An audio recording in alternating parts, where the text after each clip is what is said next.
From the last general meeting on September 30th.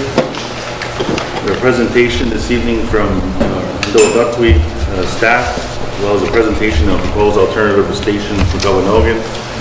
We'll provide an update on Canada 150 funding, as well as an update on housing, update on land claims, and we want to have a discussion on jury duty as it relates to Ontario.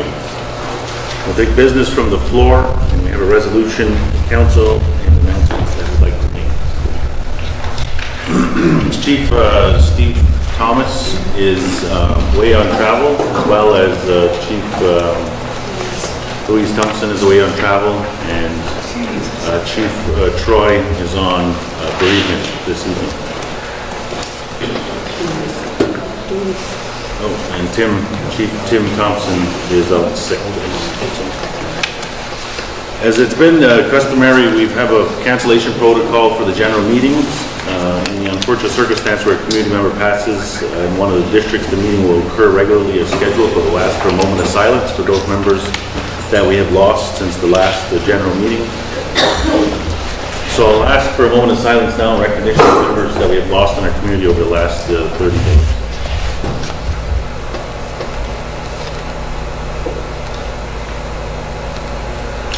All right, thank you. On behalf of council, we extend our condolences to those affected by loss. So this evening, we have an agenda as I've already read. I'm going to ask for a mover to accept the agenda as read earlier. Connie, second. Dennis, all in favor? Thank you. So the rules of order for this evening is that the meeting will start at 6 and conclude around approximately 8 p.m., at which point if the conversation continues, we'll go a little bit past 8 p.m. Personal issues will not be dealt with in the forum here at the general meeting. We'll ask that personal issues be dealt with on a one-to-one basis. As well, our meetings are recorded, video recorded for streaming to other community members who are not able to attend the meeting. We ask that we not make reference to people's names within the organization. That's divulging a bit more personal information than we'd like. As well, we ask that you please raise your hand. I'll make a list of people who would like to ask questions or address council on any of the matters that we're discussing. I'll make a list and I'll acknowledge you when it is your turn to speak. We ask that you please keep the questions and the comments relevant to the discussion. At the end of the meeting, there is a section for business from the floor where we can deal with items at abroad. But as we go through the agenda, we want to keep the discussion as it relates to the agenda item.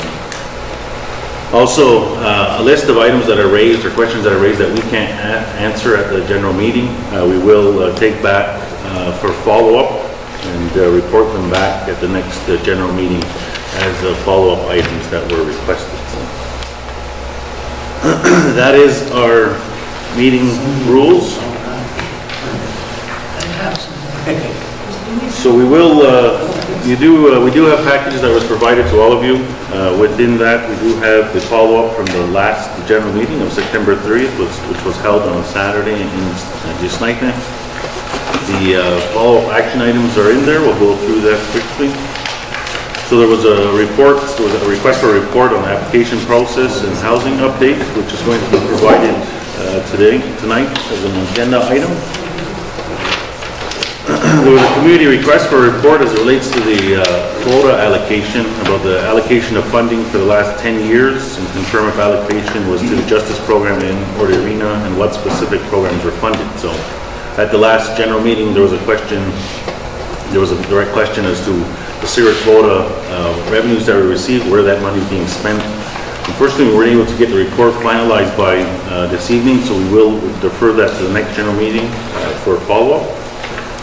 As well as in the same area, the community member requested a review of an old MCR that set aside 10 cents for the quota allocation for youth to be part of the recreational programs in each district. So that item will be deferred to the next general meeting for follow-up.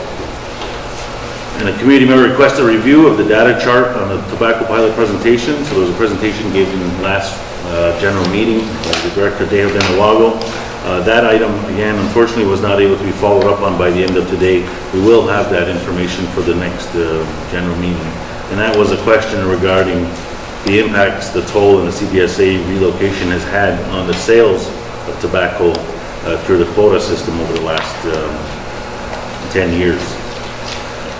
Number 5, Council will continue to provide the community with updated information related to the border crossing, identification, alternative reporting development. So this evening we will provide a presentation on alternative reporting as a proposal has been submitted to us.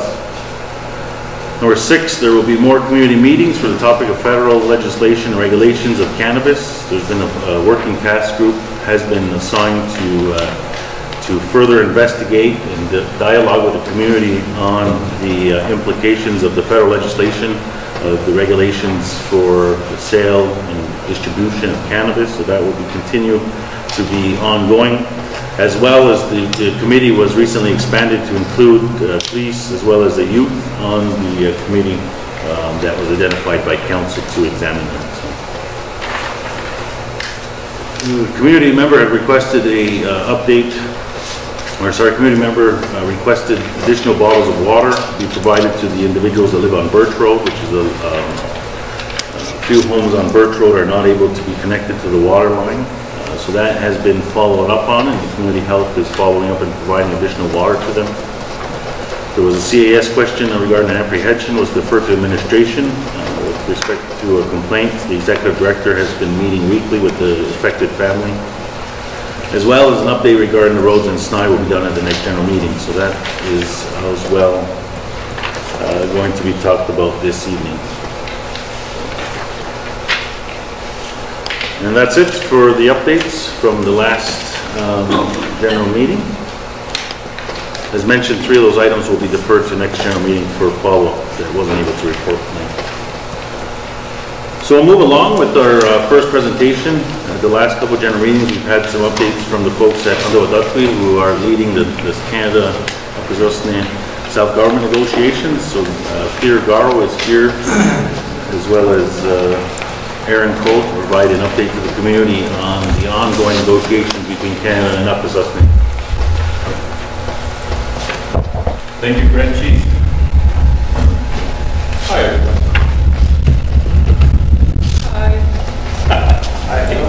Sometimes when I look at it from this angle, it looks like the Last Supper.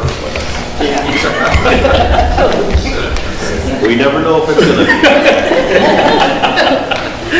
Anyway, we have a presentation. It's in your package, probably around 15 pages. So if you want to look at it, follow me along. Okay. Where's the package? It's in yours. You got the big one? We'll hold until everyone gets a package. Could tell it.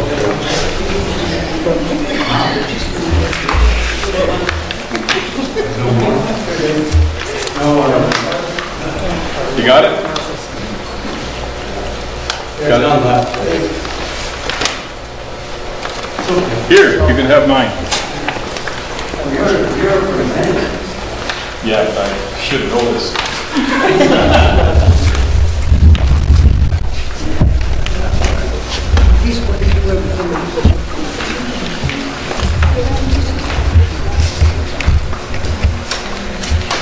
I've had Aaron Cole here who's been putting together. I want to thank Aaron Cole, our group, for really trying to collect all the material, comments that we've heard, and we're giving you a short presentation because we are going to be meeting Monday night at the arena, and if you want to come over for further questions or discussion, come on down, and as I say before, bring your friends.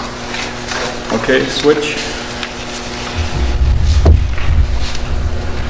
Wow, you can see that, eh? That's the 7B. Can we turn maybe one of the...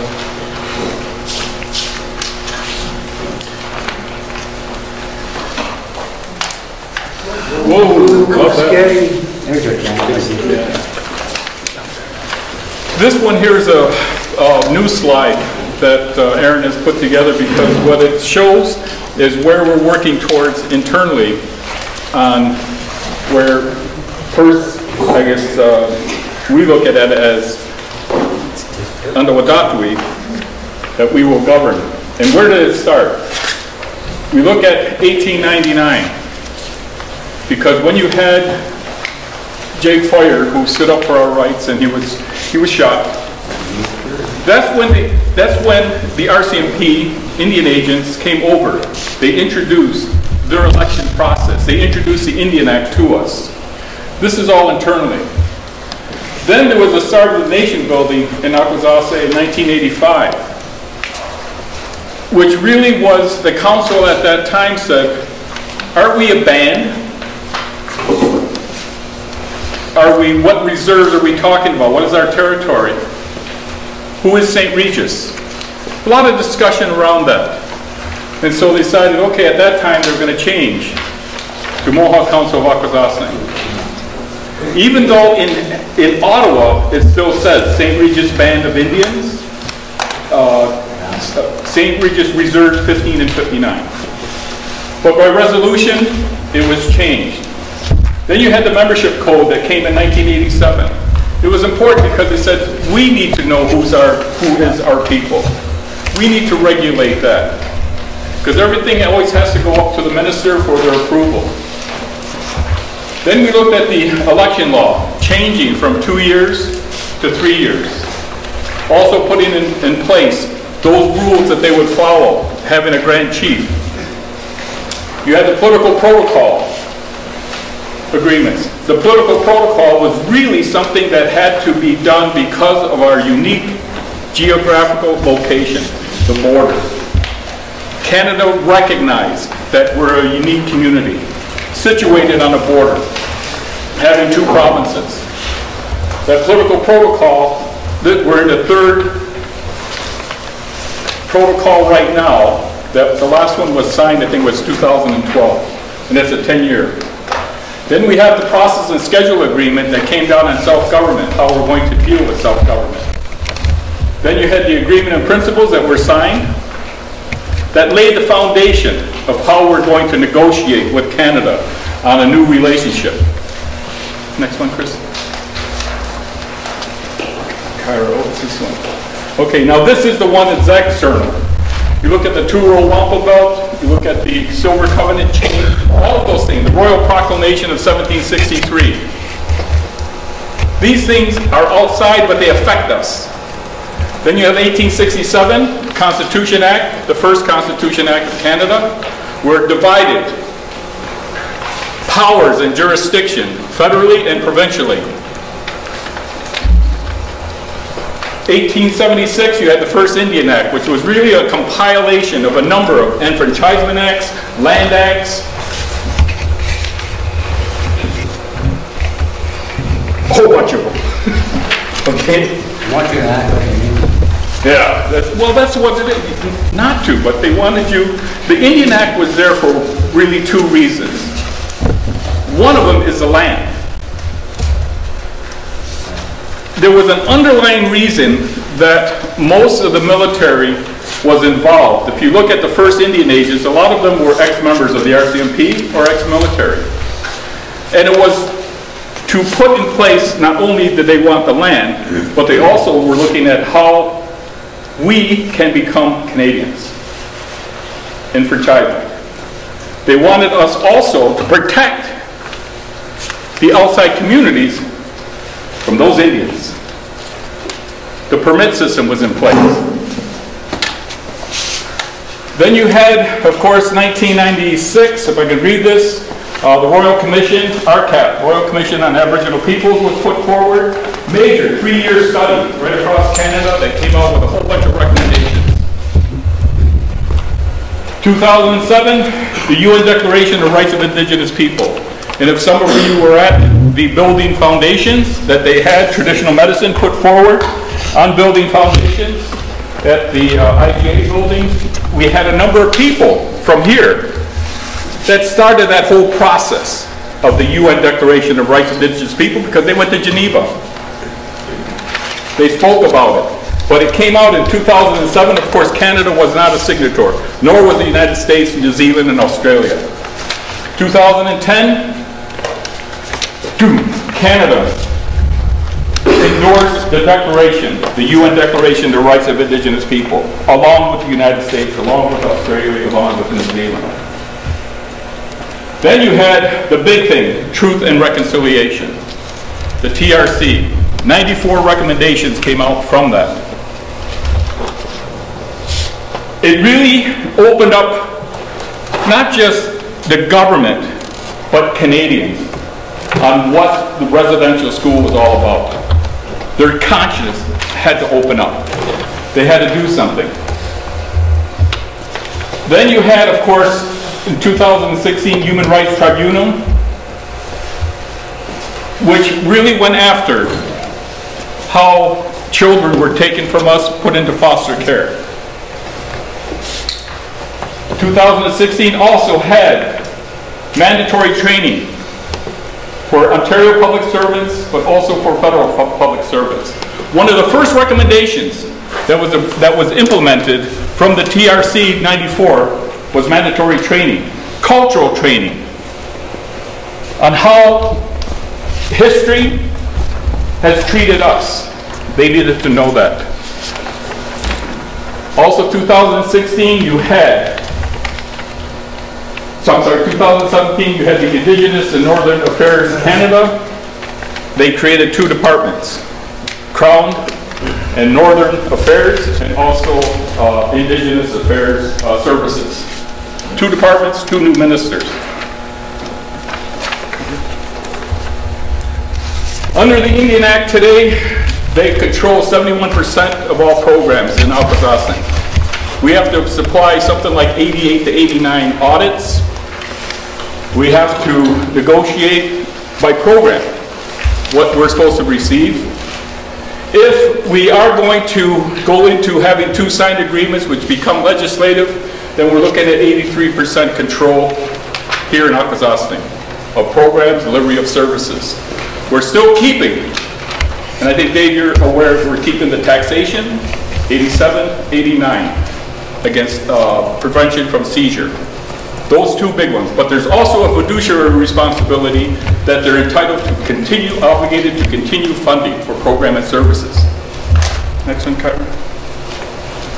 The target is that we're looking at a number of agreements, a number of codes, all are going forward at the same time for ratification.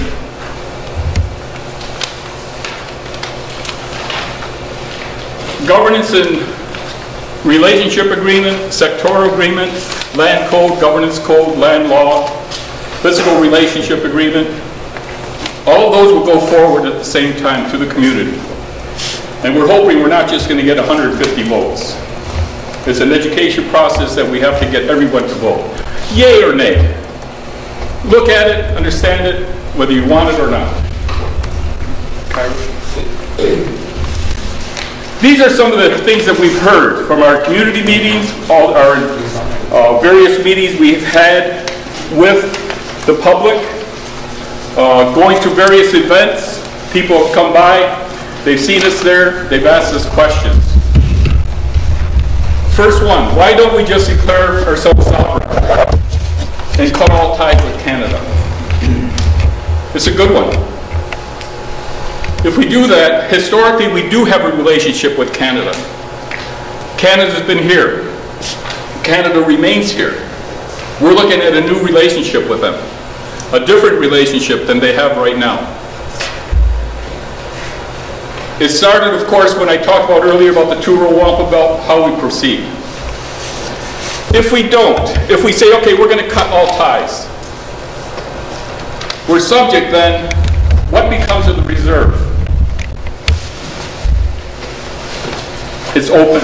It's wide open. You could sell your land. Your neighbor could sell the land. They could do this and say, okay, we don't have to abide by it. It can lose its status. 15 and 59 will no longer exist.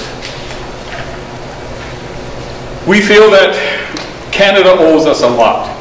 This whole new relationship will decide what they owe us. We're negotiating that they owe us, from my perspective, personally, they owe us rent.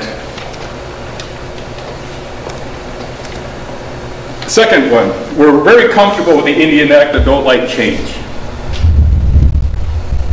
People, it's hard. It's hard to make certain changes. And we're saying, well, let's have a discussion about that. What are we trying to change? At a couple of meetings ago, general meetings, I talked about we're trying to change how we're going to operate internally with the new governance code. That, as I mentioned before, we talk about 87, 88 audits. There has to be an audit back to the community. It's flipping it 180% about. We're not responsible to Canada, but we are responsible to the community. That's a major, major change. Third question, what happens to old age? Canadian pension plans, other pension plans. Do those still continue? Family allowances. Yes, they do.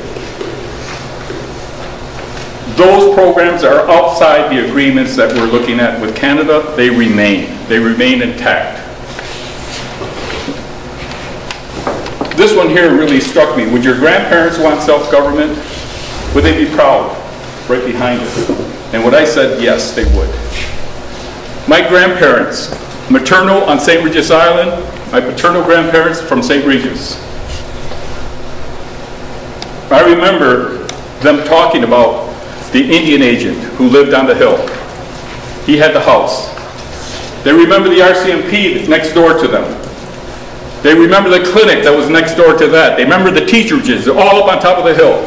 They had running water, they had electricity. Our community did that. They also talked about they needed a permit to leave the reserve. Selling baskets, doing handcrafts. If they crossed the border, we all recognize what was at Hogansburg, that border point. They said right now I think they would be very proud to see us working on something like this. To prevent that ever happening again. We don't trust MCA. What steps are being taken to gain trust? The discussions we're having on the governance code is that we're laying out rules. They have right now all regulations and how they operate. 2 weeks ago, I sat in with all the directors, the chiefs. We talked about the strategic priorities. I wish that was filmed. Because the strategic priorities that they engaged themselves 2 years ago are being met. But the community doesn't know that. We have to let the community know what they're doing, what their priorities were, and how they're working towards that. There's still a lot of work to be done. A lot of new things come up. The cannabis question, Dundee land claim. Those things are relatively new, and there's going to be others. Their agenda is trying to meet each one of those under their mandates. And it was really interesting how you sum it up, that there's 5 priorities that they were discussed, and how they're really chipping away and getting those things done, making progress. Provincial agreements, tobacco royalty sounds like taxation to me, and these provincial agreements brings in Revenue Canada. Why is that? We already have a licensing system for people, for businesses. The licensing is right now is with MCA and the local businesses. When they proceed on looking at something from the province, that has to be brought into place. It has to be discussed. There has to be a decision made on how that's going to affect us. I look at from under Wadatui's point, things that could be new revenues coming down. How are they going to treat? How is Canada going to treat those new revenues coming in to the agreement that we have? Right now, I hate to use the term, they call it own source revenue. How are you going to deal with those new dollars coming in? And right now there's a moratorium on those, well, those signed agreements, self-government First Nations that have signed agreements. But it could always be. We need further discussion on that. How many votes are going to be required? We're looking at probably, if you look at the matrimonial real property, the couples law, probably something like that, about 2,000. We don't know yet. We haven't really come to what that figure is going to be. If it's going to be that long, there's going to have to be a process of reaching out to every community member we have to make sure their vote is in and is counted. Where does Mohawk Nation fit in? In all of our discussions, in all of our meetings, as a matter of fact, Mohawk Nation was part of this process. We try to abide on what they're teaching us, what they're guiding us. But they do not look at Canada. They would deal with Canada, the United States, at a different level, entirely different level. This is an administrative agreement with Canada only. It doesn't, Mohawk Nation say we are not involved in it, but we're sure going to ask for their support if they have questions, if they have concerns.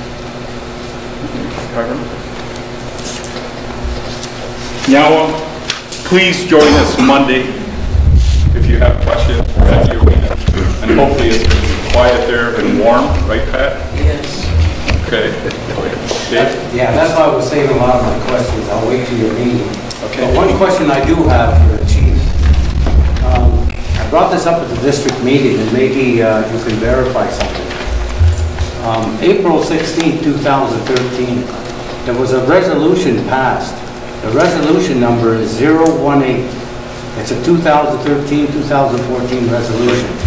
Now in this resolution it says that the Mohawk Council of Akwesasne hereby requests that the Governing Council add the name of the Mohawk Council of Akwesasne to the schedule to be attached to the First Nation Physical and Statistical Management Act.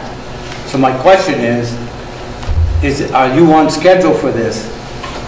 There was 4 chiefs, I think, at the time: Abram, April, Karen, and Steve Thomas.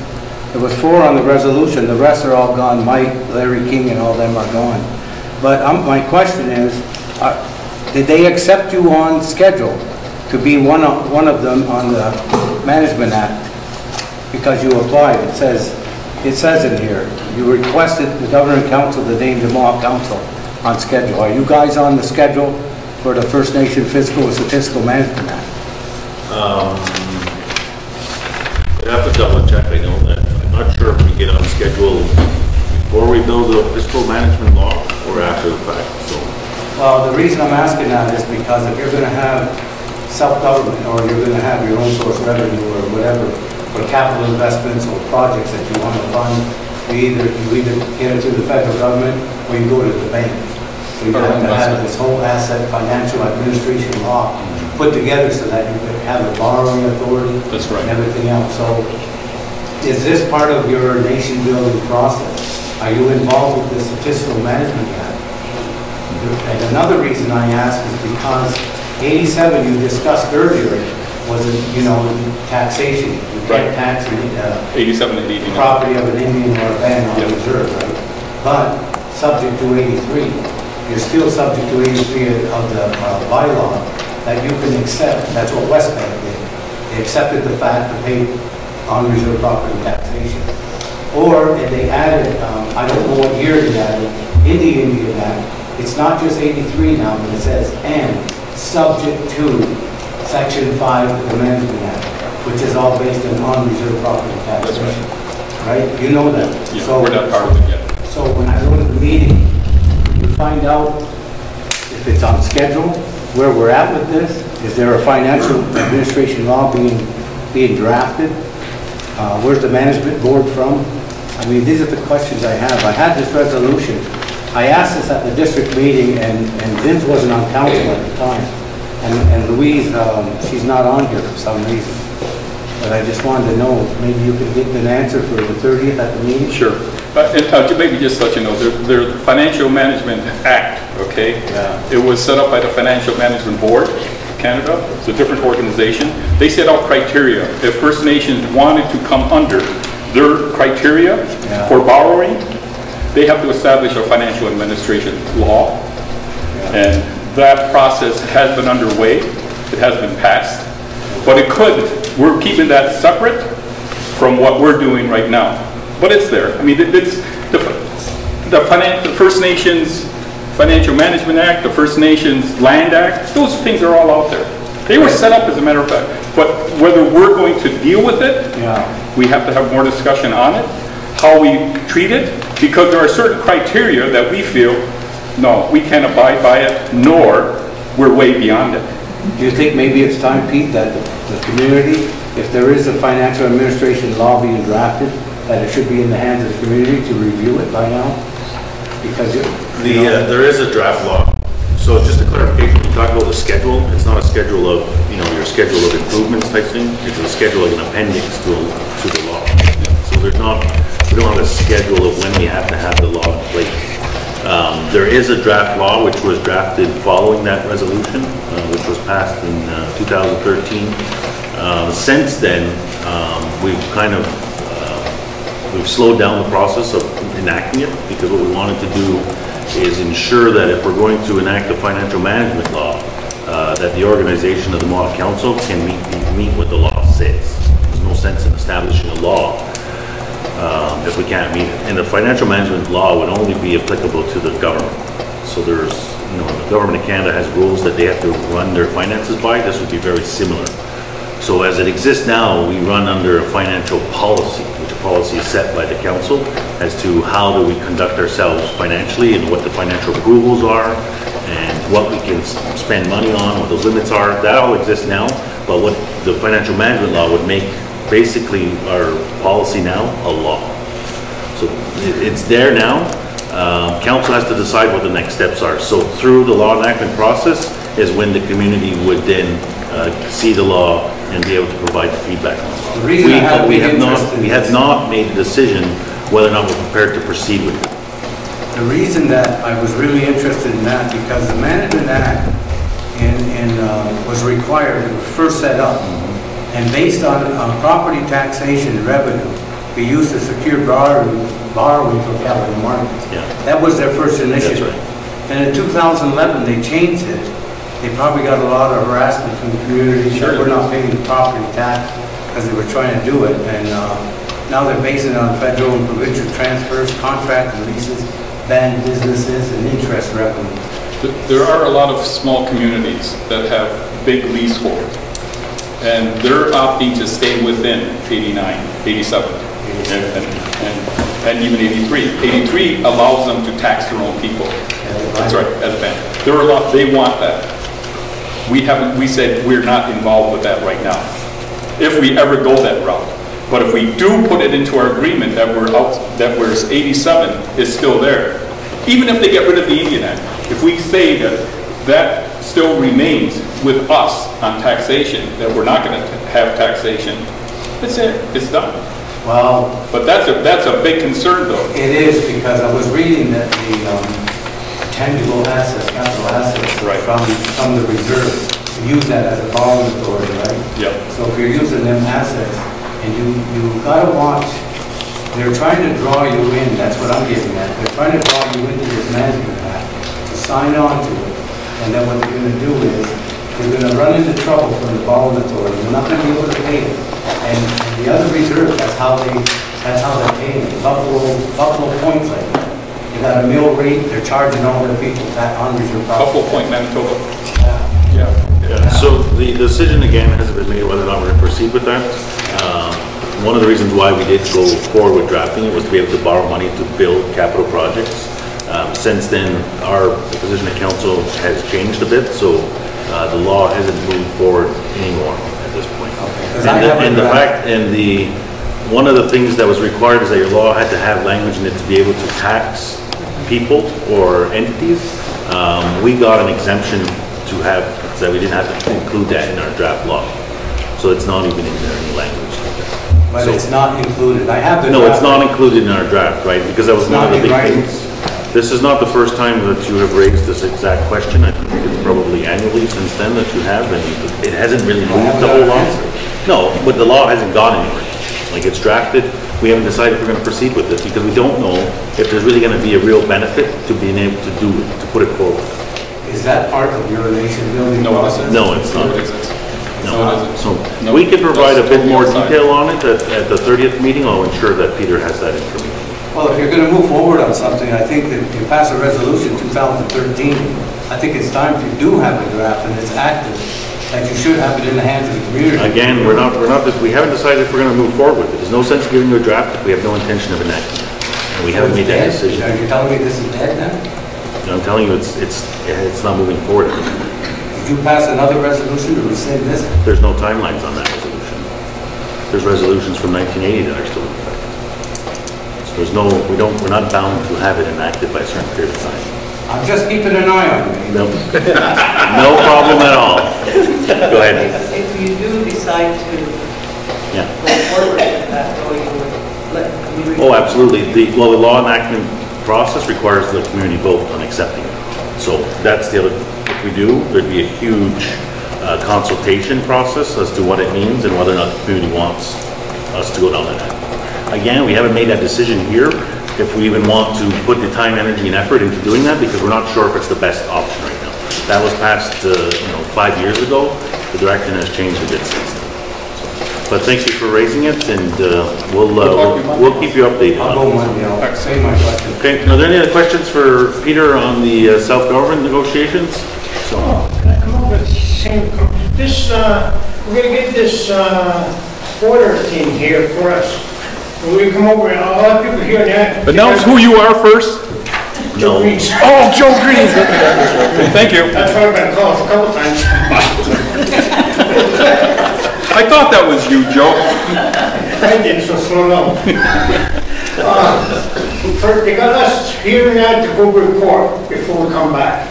When the hell these immigrant homeless folk people tell us what to do? This is our home, it's not theirs. We don't ask them, we tell them. Now, people over there too get stronger. Not just here now, people all over the rest here, all across us. We go there, go through, either way, we're not going to report to nobody. They're making it sound like we're the ones that got us their move. They own, hold on, I can't tell you what they own. I can tell you what they don't own, all of them, every one of them, all over the country. These immigrants, they don't even know Dan Mary Breed, right here, at the home of the Wahona. At the home of the Wahona, it's called Western Hemisphere Monday. I don't know how many times I'm going to say that for season. They've been with me for some time. all right. You're on record. Pete, I have one more question. Are you involved with the land sectorial agreement? Yes, we are. In the governance and the land sectorial agreement? Yes, we are. Are you going to bring some facts on how you're moving on the agreement? Definitely will. Okay. Okay. Thank you. Okay, thank you very much, Peter. And as he announced, there will be a meeting on Monday at the Novo Arena at 6 p.m. where they'll provide additional information and answer more questions in relation to the self-government negotiations. So, thank you very much. Joe, you want to come with me or what? You're okay? Yeah. Okay, we'll talk.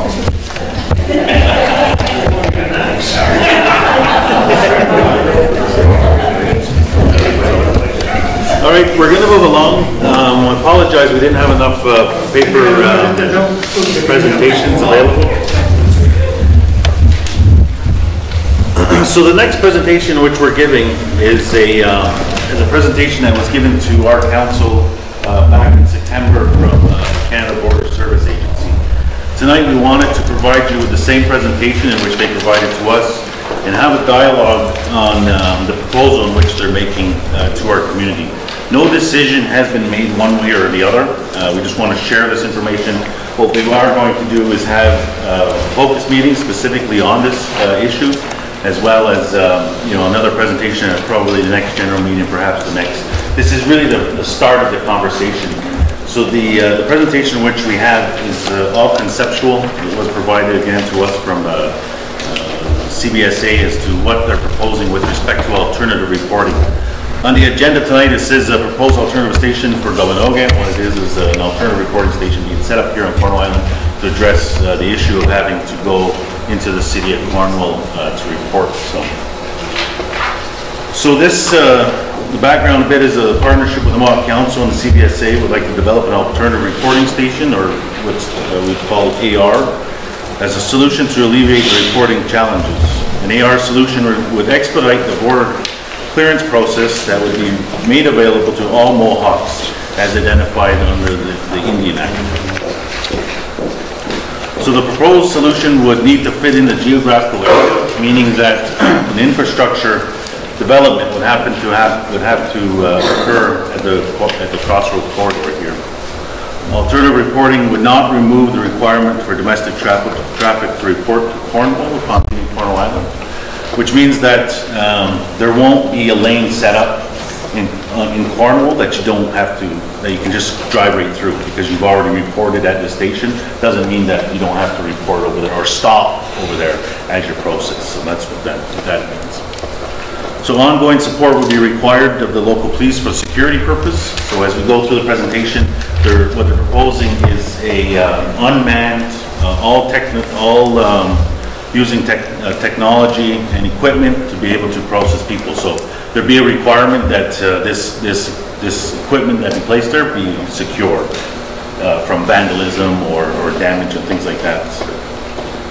Alternative reporting would only be available for primary processing, which means that not for secondary inspection. So if people at the Cornwall port are at the booth and they're asked to pull over, similar thing would have to happen here is that as you pull through the alternative reporting station, there could be a requirement for you to go to City of Cornwall for secondary inspection. The CBSA officers will not come to Cornwall Island to do an inspection. If a physical inspection of the vehicle, you'll have to report to there. So that's what that point means. A secure video monitoring process will need to be in place. So again, that goes to a bit of the security aspect. The area of the equipment will be under surveillance. So there is a bit of a slide here that shows what this potentially could look like from a high level anyways. This is a bit older, so there is some of the old buildings that are still here. But basically where the commercial trucking lane is now, which still exists, there's Jersey barriers here right now, is that the station would be set up in that paved area as where the commercial trucks use to park. That's basically where it would be set up. So the next slide shows a bit, I don't know how that happened, it's upside down. Just like leave it to Canada Customs, right? So what it would be is that you'd be crossing, when you come down the bridge, there would be signage showing people that are registered for the project, or the alternative reporting would pull off to the side there. Gates would restrict access when the alternative reporting is not available. So we'll get into that a bit later on, but the alternative reporting is a phased-in approach, meaning that there will be set hours, set parameters to begin with, and then as a project, the timelines roll out, more time will be added. So as the car enters the lane, there will be equipment that will read the license plate, similar to exist now, as well as there will be equipment that will either you swipe a card through because they need to know who the person is, or that there will be a RFID card, which is called a radio frequency identification card, meaning there's no swiping needed, but it's similar to an access card. As soon as you get close to it, it picks up the information and transmits that information. So a picture of the card holder and biometric data will be displayed on the monitor at the station in the City of Cornwall. So that means is that either when your card is swiped or they receive the data, the information will be relayed to a border officer in the City of Cornwall, who will be the one doing the processing. So then as you proceed into the lane more, there will be this is where the interaction will occur with a two-way audio and one proposed two-way audio, one-way video. So that person that now is sitting in the City of Cornwall who has received your information is now going to ask you some questions such as where you're arriving from and if you have any goods to declare. So gates will be monitored. So the gates will be monitored and controlled at the city, within the City of Cornwall. I think we're on the next slide, which is upside down again, or the right way this time. And again, secondary referrals will be sent to the City of Cornwall. So the proposed registration process is because we don't currently have any cards other than passports, or anybody that has passports, or anybody that has Nexus cards. We don't have machine readable cards that exist now. So our status cards, which are laminated, are not machine readable. As well, there is a border ID card or a secure status card that was developed, but that's still not machine readable.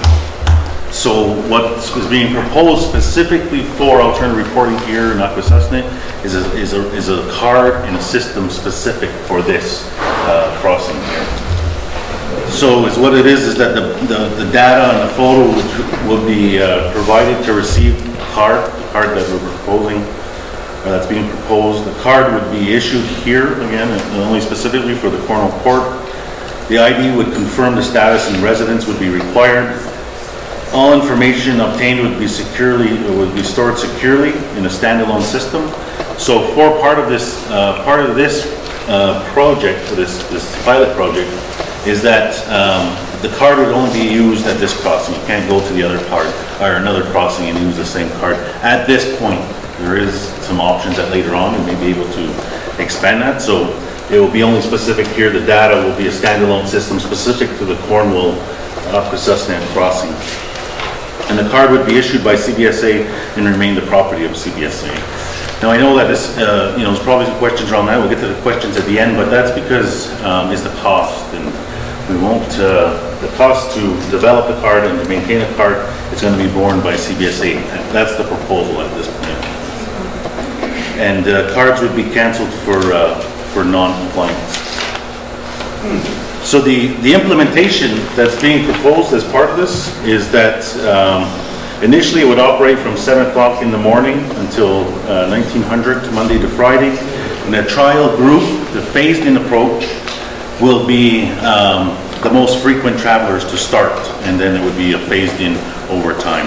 And at the proposed right now, if approved and we agree to some parameters, would be 2 lanes, and there'd be possible of expansion later on.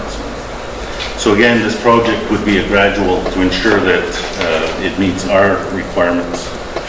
And the benefits would be that it eliminates the need for a longer trip to the city of Cornwall, reduces wait times at the Cornwall Port entry as well. There'll be no officers physically present on Cornwall Island doing the inspection. Again, if you're asked to be inspected, you have to go to the city of Cornwall.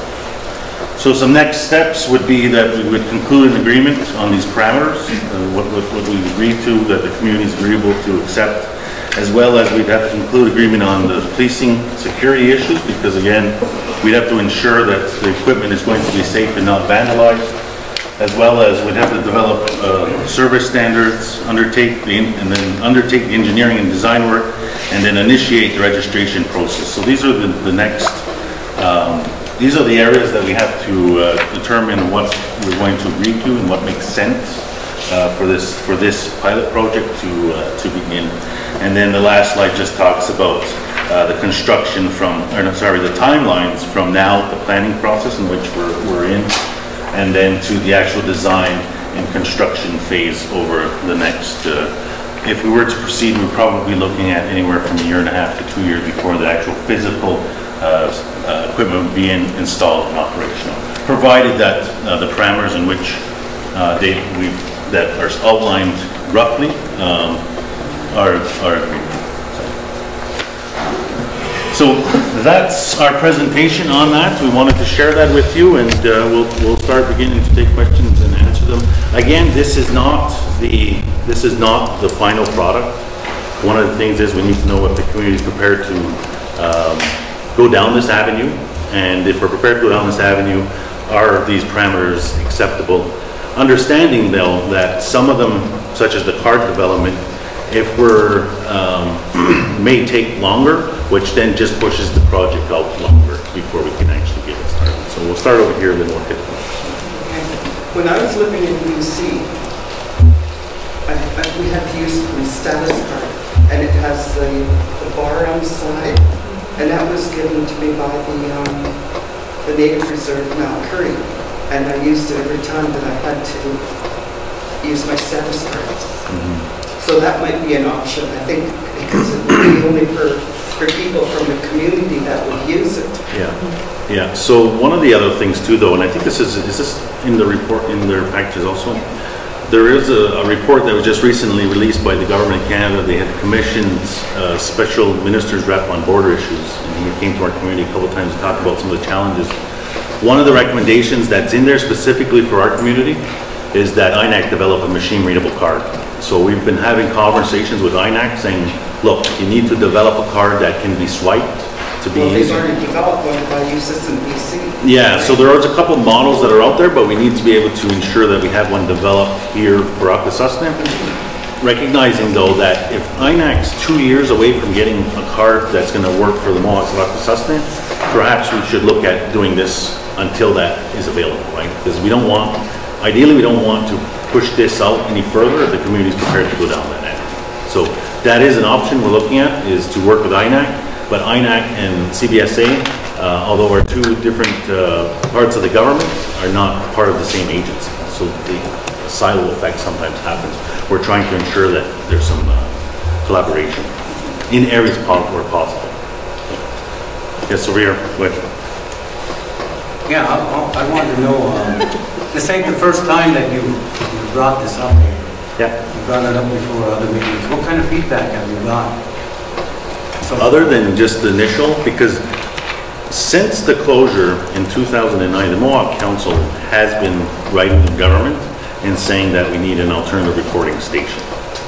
So it's not something that just we thought of and the government said, well, great. The Mohawk Council has been calling on the government of Canada, the public safety minister and CBSA since the closure to find some way that we don't have to go to Cornwall all the time and report. Right? what about all the people, like, there's so many times we went over, we reported, they made us report, we need our vehicles, so we reported. There's so many people that haven't reported. So what's going to happen if they set up this? Yeah. Are they going to penalize them at this? So we haven't had that direct discussion about the people that are not reporting, but what we do know is that those people that drive down from Hogansburg and turn off on Cornwall Island, if this is implemented, that option is still available to people to be able to turn off. We're not going to be restrictive barriers that it's Cornwall alternative reporting one way or the other, right? So if you don't report now, you can continue not to report. That's one issue, right? So if you want to start beginning to report now that this is available on Cornwall Island, that's one of the conversations we need to have with the CBSA to figure out what that means. Because the same challenge would be to say if the customs moved from Cornwall and went to Roosevelt Town, there'd be a lot of people that would be having that issue of, not reporting. Now what do we do? Now, is this pilot project, is this only for Cornwall Island? So part of the phased in would be the heaviest users first. The end objective would be that all of our people can use it, right? So not just Cornwall Island residents will be able to use it to begin with.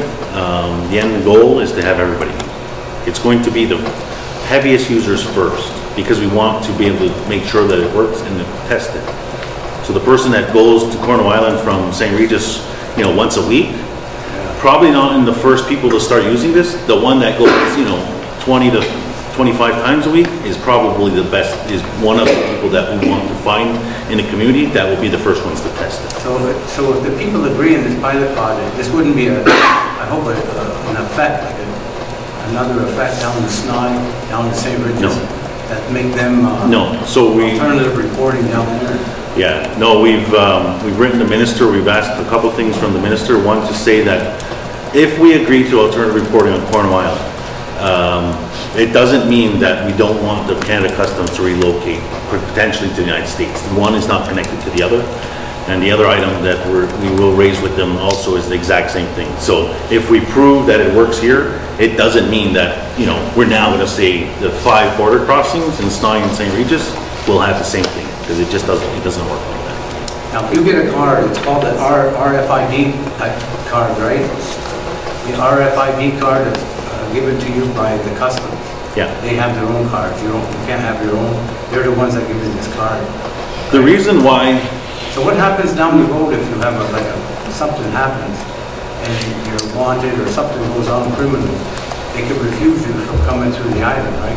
Who's going to protect?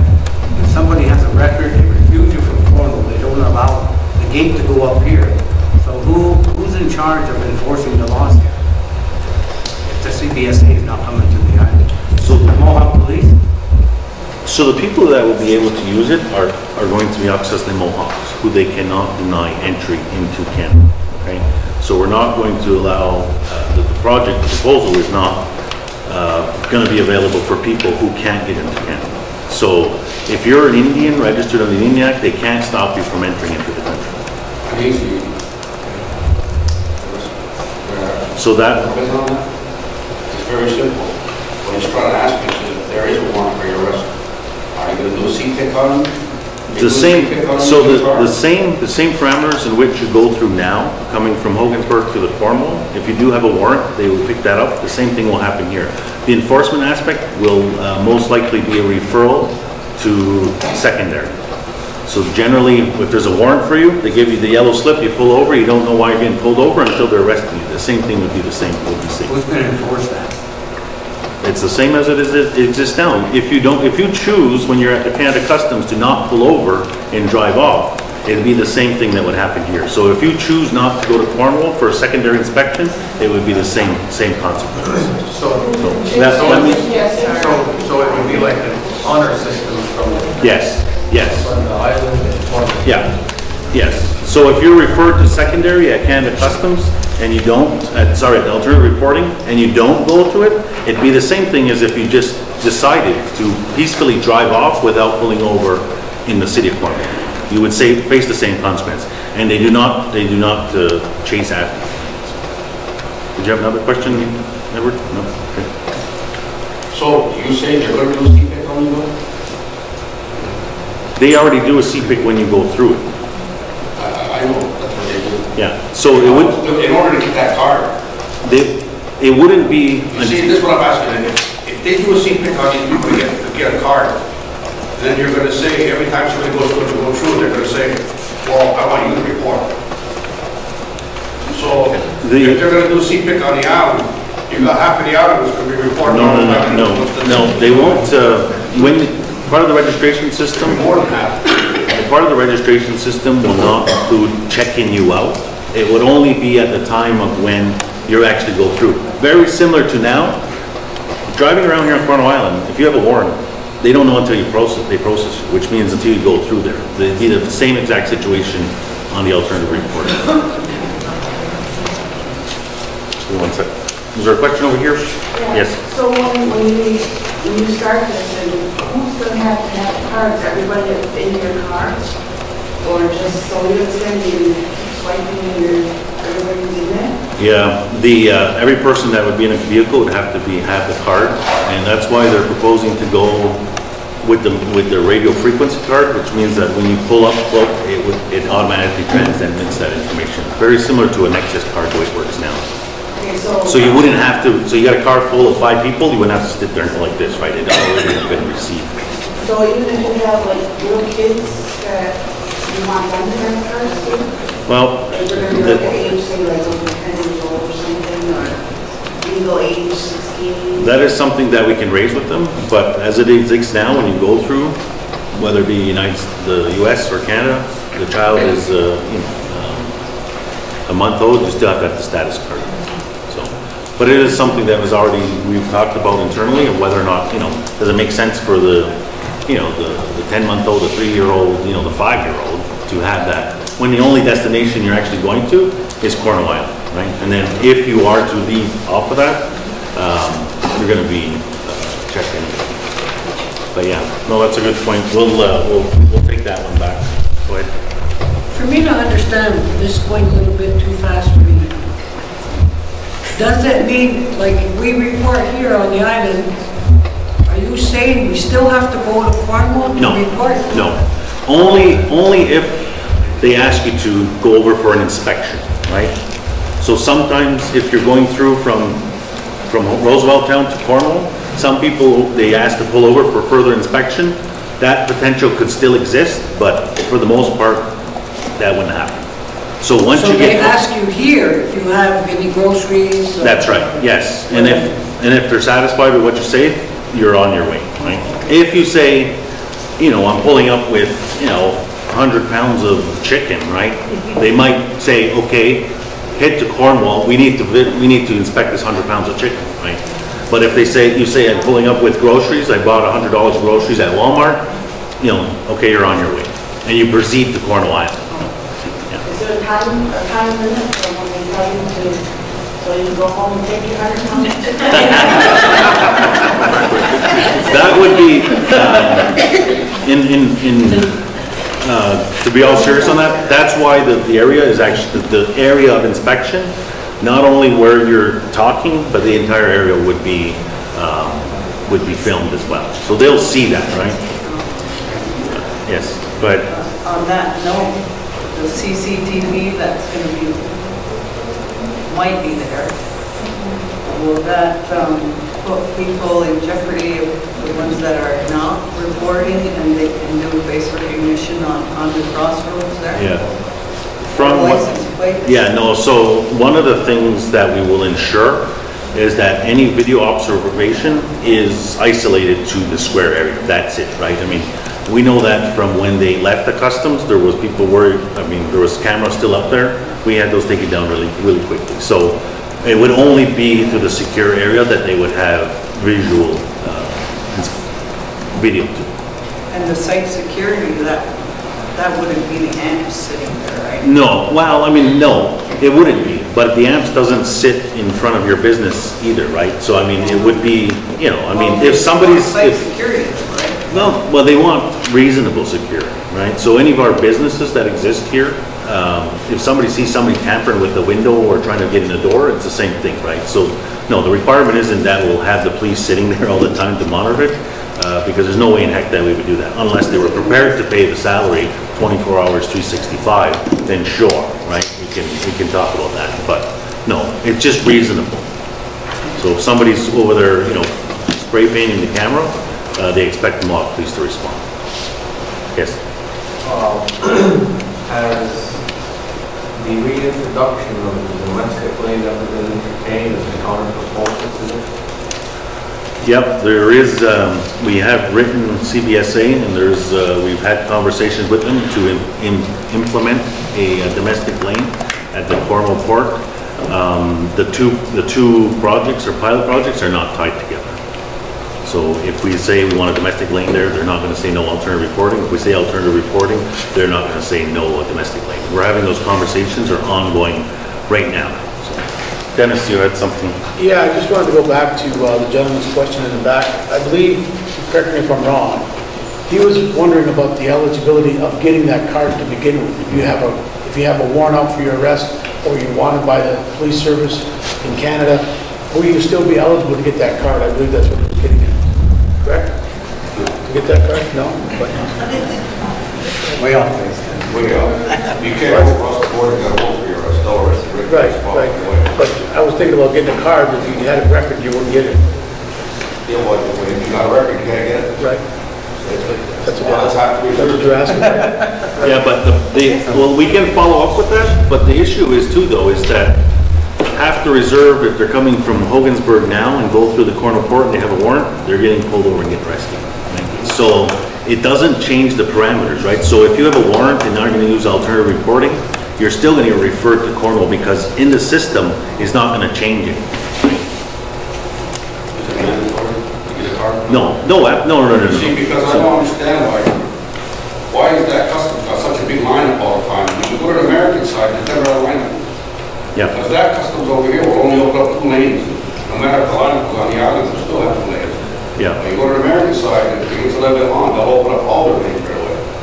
And they have to help over there to keep those lanes open. Yeah, we've been having ongoing conversations with them about that specifically. One of the things, alternative reporting, is that if we're prepared to go down that, it means that people coming from Hogansburg to Cornwall Island will use the alternative reporting, which means less people going to the city of Cornwall. So when you or I are leaving our homes going to the city of Cornwall, hopefully there's less people coming from Hogansburg using the Cornwall Port and using the alternative reporting. So it's not, you know, I've said this to council, we've gone back and forth on this, it's not an end-all be-all fix to all of our customs problems. Do not think that, right? And that's something we've already told Canada Customs. My objective is that it alleviates the wait times. If there's more people using alternative reporting, it means less going to the city of Cornwall. I can tell you that living on Cornwall Island, nothing annoys me more going on a Saturday morning at 10 o'clock and coming out of the toll booth and there's a lineup. And I'm just trying to get to Tim Hortons, right? Well, that's soon to be satisfied, but that annoys me, right? That's because, so if there's less, there's... all open. Yeah. Never. Yeah, so if there's less traffic using the Cornwall Court because they're using an alternative reporting, it helps a bit. It doesn't solve all the issues. Yes? Here, pretty soon you're not going to have to worry about going to get to the border. Yeah. But again, but I agree, we should, instead of all this, all this fancy, it's complicated, okay? So why aren't we pushing for just a dedicated lane? It would cut wait times. If we had exactly was it 2010? It came from CBSA, and they were willing to do a dedicated lane. That would cut down tremendously on wait times. If we had a dedicated lane, we would always just use that lane. If they're going to pull people over, they're going to pull people over anyway. It doesn't matter. So why aren't you guys pushing for a dedicated lane? It would solve all the problems. Yeah, so we have, again, we've talked to them about a domestic lane. So when you say dedicated, do you mean doesn't matter where you're coming from or from Cornwall Island? Hey, April, I'm sure this isn't a new system. They've had this set up somewhere in Canada, wherever. Have you gone to investigate and see how it works? We haven't gone out there yet, but I know that from the Stansted, I believe it is in Quebec, the model is a little bit different than the one that's being proposed here. It's more of it's a garage you drive into, and then it's processed very similar, the same way. But I think that model would slow down traffic because it's a small crossing. This is a large crossing. But back to the Opposite lane, is something that we can continue to have. Really push for that. The problem, take care of all the problems. but one of the problems is that what exists is the fact that if you're coming from Hogansburg, you're now providing a status card and they're punching that in. If I'm behind you coming from Cornwall Island, there's no punching anything, right? And it's that mixed traffic that really slows it down. So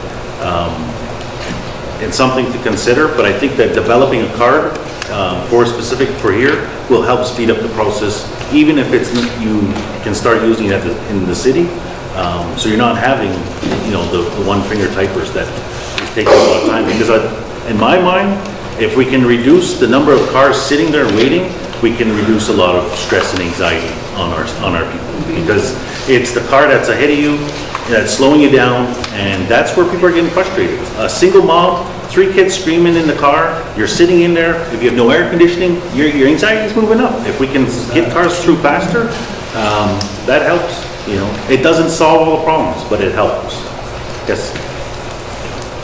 In the past few months, in the past year or so, Mohawk Council has put on many,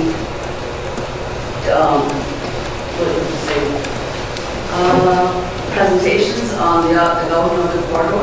So would this not hamper your Gulf corridor with the design that you wanted?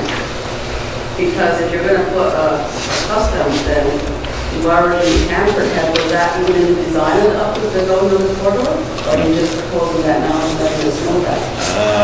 No, so the immediate improvements that we're consulting on with the Federal Bridge Corporation only include from the crossroads north. So this setup would be actually south of the crossroads. So that wasn't presented in the presentations. Because it was just presented as a corridor, which means from south to north shore. Yeah. So now you're saying from the crossroads north. Yeah. And then this is going to be on the southern border. Yeah. So why wouldn't that have been mentioned when you first presented the development corridor? Because the decision only came forward, the proposal only came forward in September, right? So the planning for the improvements have been planned for well over a year. So that hasn't been in our control, right? They've only said, let's talk about alternative reporting last month. So would you have to discuss with whoever doing the corridor? That would have to be proposed in it? Well, I think... And does the community want that? Well, ultimately, the community would have, if we're prepared to say, okay, let's implement alternative reporting as being proposed with the physical structure, we'd have to accept that the physical structure is going to include taking up that area on the corridor area. right? They're not going to put alternative reporting anywhere else but there. So it's part of our acceptance, right? If we want. Does that land still belong to the CSA, or is that turned back? The entire corridor is in the Federal Bridge Corporation. Even where the old buses were? Yeah, yeah.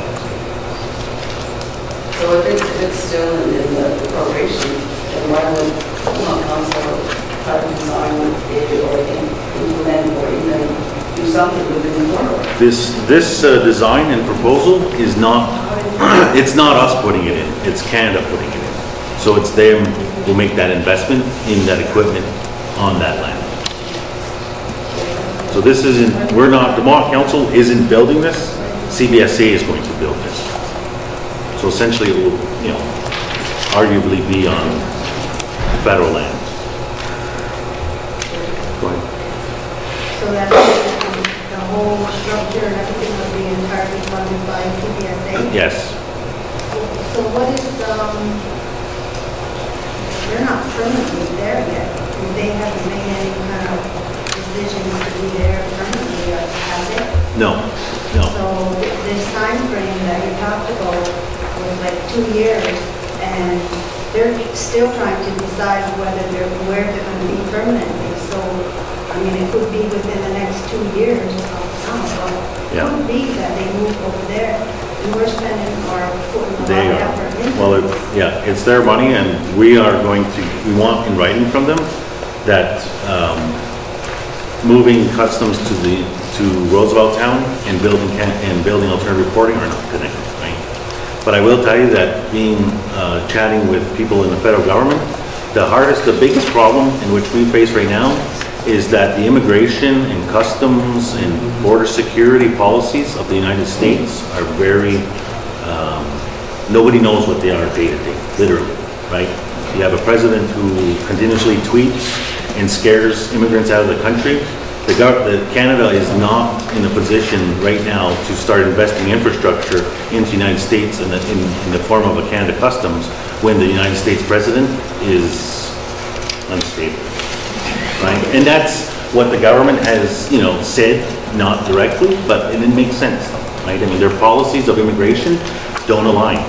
So why would you put a Canada Customs in the United States when you don't see eye to eye on who should be allowed in the country? That hampers us. Yes. It says here, in your, I didn't read it, but it says that September 28 meeting with CBSA. Yeah. And it says here that CBSA is looking at the research and traffic flow if they want to go to domestic. I thought we had spent money already on traffic flow. We had, like saying that we're 78 or 80% of the traffic that goes through. Isn't there already a study that we've done that indicates how frequently we have to go back and forth? Yeah, there is some, but it's not, it wasn't CBSA study. And they didn't do this. No, I'm saying we did the study. We got it somewhere. I remember that. It was a very high percentage of, and they agreed, yeah, you guys are like 75 or 80% of our traffic. And so why can't they go with our research? Specifically in that is what they're researching is what traffic is domestic and what traffic is international. So, and to provide us with data to show that a domestic lane would be used and warranted and not a hindrance. So that's the research in which they're doing there. Yeah, well, they're doing their research. Where's bring up the other one? Where is that? I think that because whatever they're going to show might be the contrary to what we've already shown, is that we're a high percentage of the traffic. And they're saying here, we don't, what happens if we do make a lane and then nobody uses it and it just backs up anyway? Well, if we're 75 or 80% of the traffic, I'm sorry, it's rare that it's not going to be used. The specific on that is specifically for a lane for people coming from Cornwall Island and Cornwall. That's what they're researching, right? So what they're proposing is a domestic. You can't just do that, just Cornwall Island to Cornwall. You got to take St. and Snide. But you got to take everything. everybody. No, and that's not what we're designing it to be. It doesn't matter where you live. It would be actually if you're coming off of Cornwall Island, going to the city of Cornwall. So it doesn't matter if you live Snyder St. Regis. If you're on Cornwall Island, going to the city of Cornwall, they're examining whether or not the traffic there is enough to have a lane warranted all the time, and if not, how often. Because the last thing we want is to tell them open a lane for people coming from Cornwall Island, and they have, you know, all that lane empty and all the traffic coming from Hogansburg or, you know, wherever else backed up in an empty lane. Right? You mean Hogansburg or something? No, because it would be a lane coming from Cornwall Island only, right? So well, one lane. That's why I'm saying that this lane should be open for all who are home. Regardless, to the yes, island. regardless of where you're coming from. Yeah.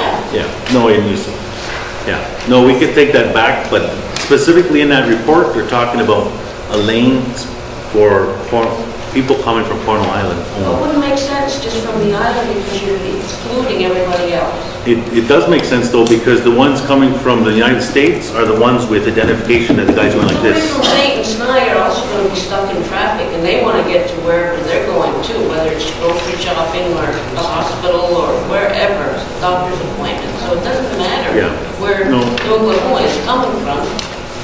You know, Yeah, no, I see it understand. anymore. Yes, Vince. Yeah, I understand what you're talking about, because at one time that customer was on Gowanoga, they had a P4 lane.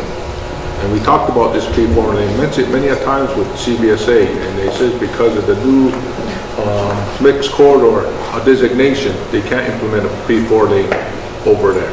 So now we're talking about a domestic travel lane, which will help the travel from, like what Abrams Grand Chief referred to, him going to Cornwall at 10 o'clock in the morning from the island and have to endure a long lineup for a simple thing as a cup of coffee. You know, so those are the areas that we're trying to concentrate on to get implemented over there to make it easier travel for Gowanoga people to go do our regular daily businesses in Cornwall, whatever it may be. But this alternate reporting, in my opinion, it will not work and it will not satisfy the people here, is because there's no domestic lane designation on the other side.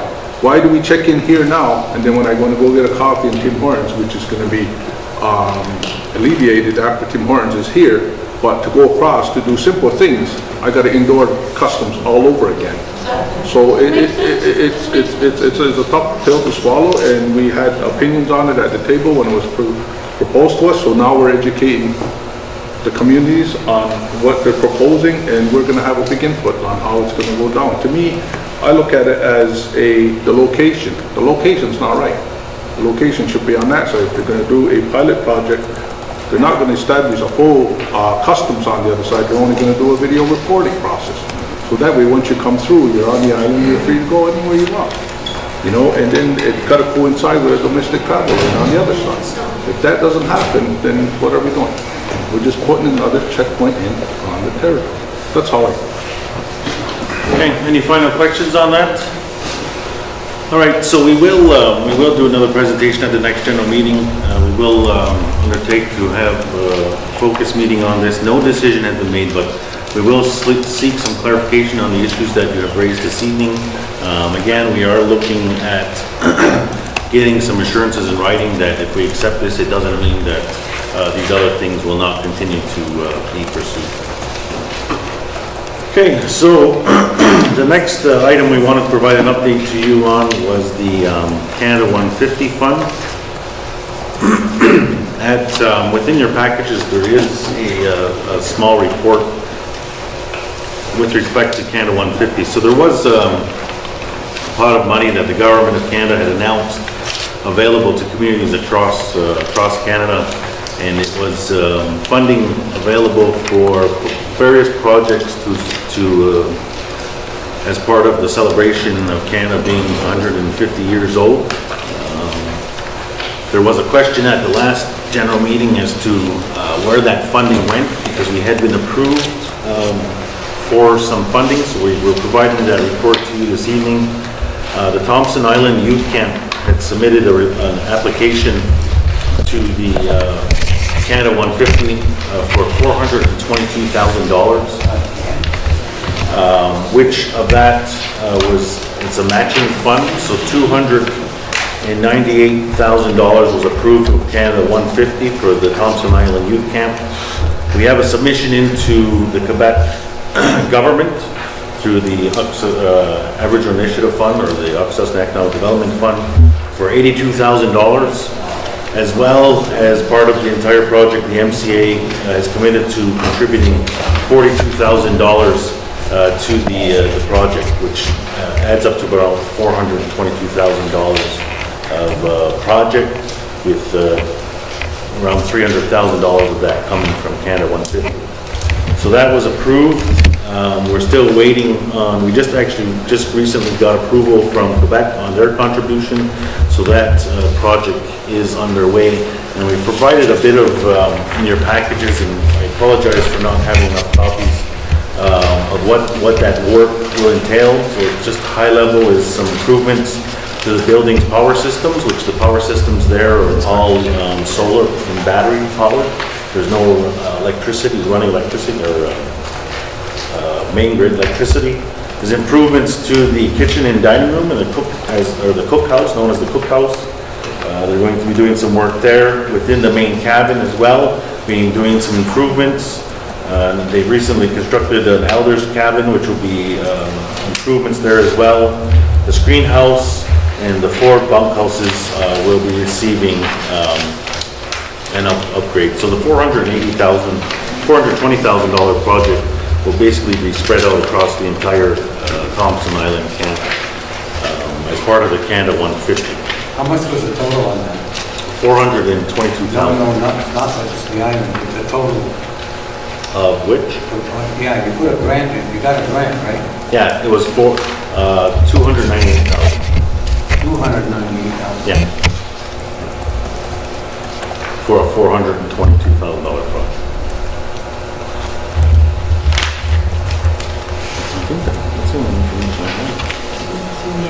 Okay. All right, so that was requested at the last meeting, breakdown of what the 150 proposal was for the Thompson Island Youth Camp. We're providing that to you this evening. The other item that we wanted to give an update on was the housing funding and what is available to the community for housing. So I'll turn to my portfolio over here to provide that report. Some of the service provided by housing are new construction loans, which are $136,000, 25-year term. Bank of Montreal on reserve program is a maximum of $150,000. That's also a 25-year term. MCA provides the guarantor for that loan. We have a renovation loan of $12,000. That's on a 3-year term with a payback. Repair loan, $8,000, also a 3-year term. We have a maintenance loan of $1,500, 1-year term. We have CMHC, a RAP program, which maximum of $60,000 per house. We have a HASI, it's a maximum of $3,500. CMHC emergency repair loan, maximum of $25,000. And we have an Elders Emergency Fund, one-time allocation of $5,000 for elders 65 or older. Emergency, no heat, no water, no electricity, safety issues. Last year, we gave approximately 15 RAP projects that were approved by CMHC. This year, 3 were approved, and we're still waiting for more. We have more applications, and we're waiting to hear for that. We applied to the First Nation market housing. We're in the final draft policies right now to get a mortgage program with housing, which will be up to $200,000, and that's going to be there's going to be more banking institutes, not only with the Bank of Montreal, but there's a couple other institutes that could come on board with us. All of these processes, the majority of them are application process. So if anybody needs any applications or anything, housing loans, come to housing, fill out an application. There's qualifications that people need to follow to get some of these loans and stuff that housing provides for the community. I just want to give a little bit of a report on the application process. When you file an application for new construction with BMO Bank of Montreal, BMO is the one that verifies your affordability and all your credit and how much you're asking for, and also the prints of the house you want to, the willingness to build. So they process all that. Then when it comes to Mohawk Council, we look at it with the good standing policy. We also make sure that the applicant is a member, they're on good standings, and that the CP, landowners, is in their name, and the willingness of them to sign the land over to Mohawk Council in order to secure the Bank of Montreal loan. And we also have other processes with our internal housing loans. Again, the verification of land ownership, membership, affordability, and good standings comes into play. Now, when you proceed and complete all those verifications, you're going to be asked, you're going to get put on a waiting list. And the wait list is right now internally is 5 years long. But the waiting list on Bank of Montreal is there's no waiting list. Okay? But dealing with Bank of Montreal, you got interest included in there. And over here on ours, it's just a one-time administration fee that you pay. But also with RAP, we also application, again, you have to be in good standings, the land's got to be in your name, you have to prove membership, and also in the internal housing loan for new construction, there's a site prep part that has to be included in it, where you're going to have to do your infrastructure, where you're going to do your site prep, meaning clear out the land, put in a roadway, utility poles, and maybe even get the water line there. And then when you get put on that waiting list, you got 5 years to get that all done, and then that would move you up the list for shovel-ready application. It's up to the applicant to ensure that these are being done and followed in order for them to get this internal loan. With Bank of Montreal, there's a site prep included in there. That's why their mortgages are at $150. Ours are at $136,000. Bank of Montreal is $150,000. And that's, like I said, the infrastructure site prep is included in the Bank of Montreal mortgage program. So that's all we have right now to offer, and those are just something to educate the communities on what it takes to actually be approved for application. And housing is also participated in multiple open houses where all this information could have been obtained. If you had any questions like that there, just go to them. They have all the answers and the processes. So am I reading this right, that you're finally going to get apartments for elders on the island? It's inside. No, there's something right here. Where? We have a conceptual drawing that we're trying to get an elderly semi-retirement home over here in Gawanoge. The site's been located on where we're going to establish that. The only thing is it was on my grandfather's property that was obtained by Mohawk Council, but as council has been educating family members on what the intent to do with that property, came to our attention that my grandparents had lost siblings at a young age, infancies and whatnot, and they're buried back there someplace. So until all that research is completed and found out whereabouts they're located, then we can probably proceed with this location and site work to start. But funding again has to be available for it. You don't have fundings yet? No, it's still in the planning stages. And the planning on it isn't that what Travis Farm, and it's not the same plan? No. It's going to be something like on the American side? Yeah. Right. I hope I see it before I die. Me too. Over here, there's a question. Last for a long time. Go ahead. Where it says MCA provides a guarantee, so somebody needs their payment or something, so what does MCA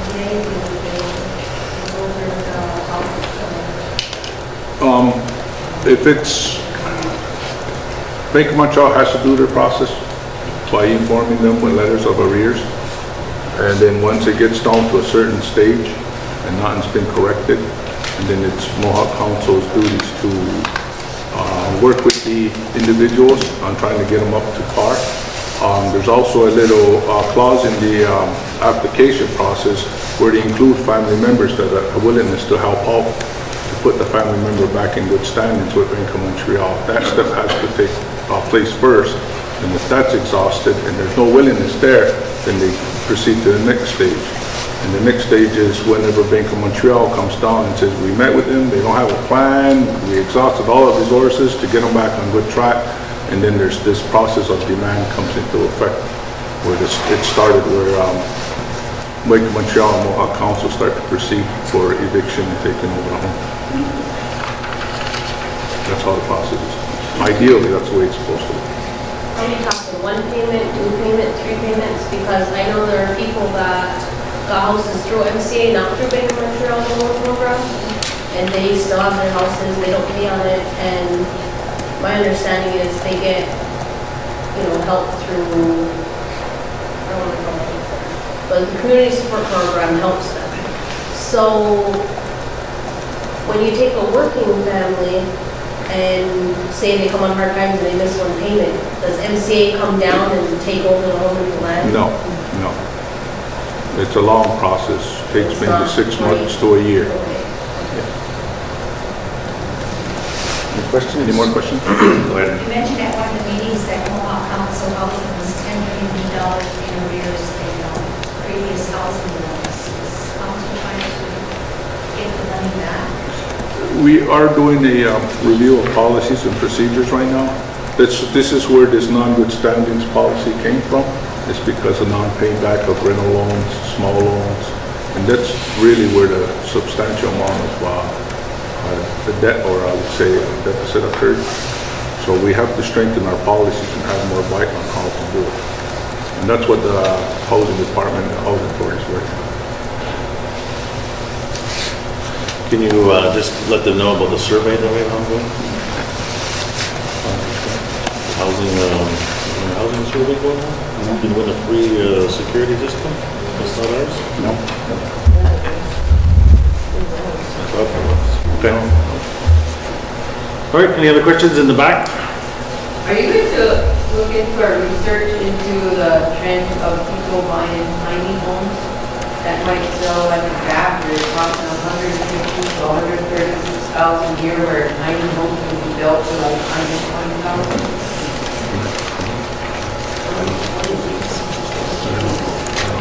Chicken coop. For how much? 120,000 for? 120,000. Oh, that's maybe back in, when did I build my house? 1986? No, you're I'm missing. tiny homes. Oh, tiny homes. Yeah. Well, we had all kinds of different housing proposals. We've gone to conferences here and there, and the problem is if we start building tiny homes like that, it's common lands. We don't have access to a big, large pot of lands that where we can start developing these projects. Well, I don't mean MCA, though, I mean like individuals and they... Well, if the request comes forth and they want a new construction, I don't know why we can't do tiny homes at $20,000 to save us money, where we can build more houses for more people. I understand what you're talking about. It's because there is some bachelors in our community that just have one-room homes. You know, yes, and if they come forward, we can look at that. If that's the ideal some of the people want to go into, we can certainly look at it and see if it can come out to be a possibility. Was there a quick? Yes. Yeah, I wanted to ask you a question on Oak Court. Oak Court, you have a house down there, it's 1,300 square feet, on less than half an acre, it says in here, for $140,000. When you built that Oak Court, put 11 homes in, was that all through a grant, or was it a loan from somewhere? No, they were rental homes. They were rental homes. They were payback. Rental homes, you rent for 25 years, you eventually get ownership of the house. So when you base this on $140,000, that's a calculation, that's what this is worth. They're, do you have an appraiser? No. How do you base that this house is worth $140,000? They go by how much money was spent on the actual structure of the home. So this is a guesstimate, or do you have somebody that actually goes there? Well, somebody goes there and inspects it. And say if the house is worth $140,000, he'll also come back with a guesstimate on how much money we would have to reinvest to bring that value of that home back to the $140,000. If it needs, say, $10,000 of repair, then we'll sink that $10,000 into that home to get it back to the $140,000 value. Yeah, because I wanted to know if you had an appraisal done on it. because the fact is that if somebody wants to sell out and get rid of their house and their land or whatever, how are they going to value that property if there's no appraiser? Like how would we say our house is worth this and this? I mean, only insurance has a certain amount they put on it. But let's say you wanted to sell off the reserve. I want to sell my house, my CP, my land, everything. So who appraises all that? Well, we don't have an appraiser system going on the territory. That's one of our I don't know if Darryl wants to answer this one. On those houses there, they're based on a 1,200 square foot footprint, and we stay about I believe it's $139 per square foot, which is below market off the reservation. So to build that type of house would cost that approximately that much money. And where do you get that from? So I believe those houses were actually done through a grant program a couple years ago. I can assure you that that home, right, when we built there, didn't have any roads, didn't have any water, didn't have any sewer. Yeah. Probably cost us over $200,000. Yeah, cost us. We probably got some grants. We end up putting more money in it than we had to build those homes. So the $140,000, we can find out exactly where the price came from. The gentleman, the chiefs believe that it may have come from what's actually owed on it. But that does include land as well, right? So that includes land. It says in here less than a quarter of an less than half an acre. Yeah. But I'm just asking, if someone wants to sell a house on the island, there's no appraisal system. There isn't, because what happens off reserve, appraisals are based on samples. So your house is this size, has brick, has a 25-year roof, all of that. They find houses that are close to it, that have the similar to you, what the value is, right? So there's no way to get a real appraisal on reserve because we don't have a base system to take it off. Why? Yes, I'm not sure why. I mean, that just doesn't exist. But the other thing too is financing. If your home is worth $300,000 through an appraisal, where are you going to get $300,000? You either go to the Bank of Montreal, get $150, but you're still trying to find the other $150. You're only appraising your value of your house on the insurance. And that's what you're basing. Well, I wouldn't say that. Give me a ballpark, like the $300,000. Well, there's a lot of insurance that doesn't cover enough of what a home is worth. Oh, absolutely. So you can't base it on that. Your house burns down and you lose $300,000 and they give you a check for $150. That your house was worth more than $150. So I can't say that you base it off the insurance value because and insurance is not a friendly thing always to consumers. So Rowena General, does she do the Canadian side? That I don't know. Not that I know. Just to touch base with you on the insurance part is, if you built your house in 1980 and it cost you $150,000 to build that house in 1980, what the insurance does will do a cost estimate.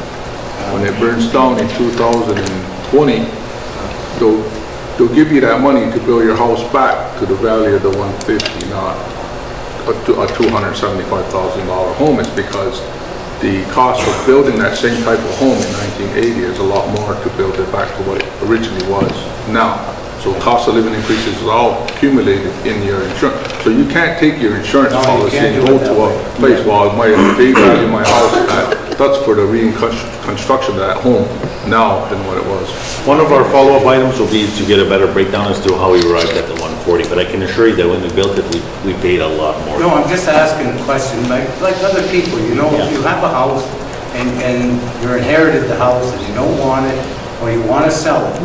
So why do we not have an appraisal done by someone in the community to come and take a look at the house and give you a value of what the house is worth? Yeah, no, it's something to consider, but again, it goes on the financing aspect too, right? If you can only get $150 from the bank, and you can only get $136 from the Mohawk Council.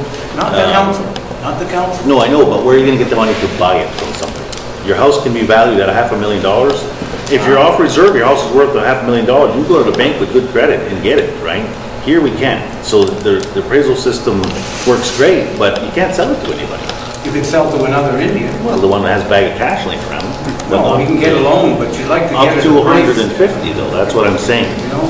It It doesn't make sense why we don't have a system where you can appraise a value of the house. We can't afford more than 150 because that's what the bank is giving us, right? So the appraisal system is almost defeat us, right? But it's something we can look into.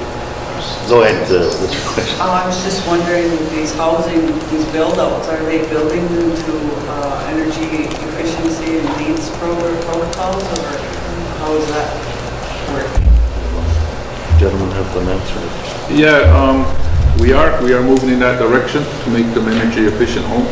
And that's the thing I explained to housing in the past when I got involved in the portfolio was we're building airtight homes.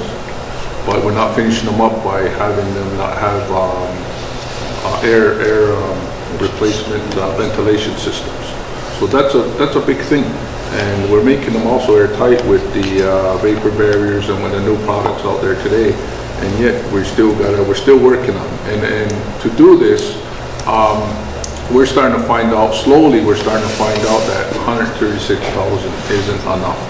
So that's why we're moving in towards this First Nations market housing, where there's multiple financial institutes that are part of this program, and we can start building houses to up to 200,000 to actually get us there. But you're going to slowly realize that a good portion of that money is like what Grand Chief is talking about, infrastructure. To put your roads in, put your hydro. These are costs that people don't realize.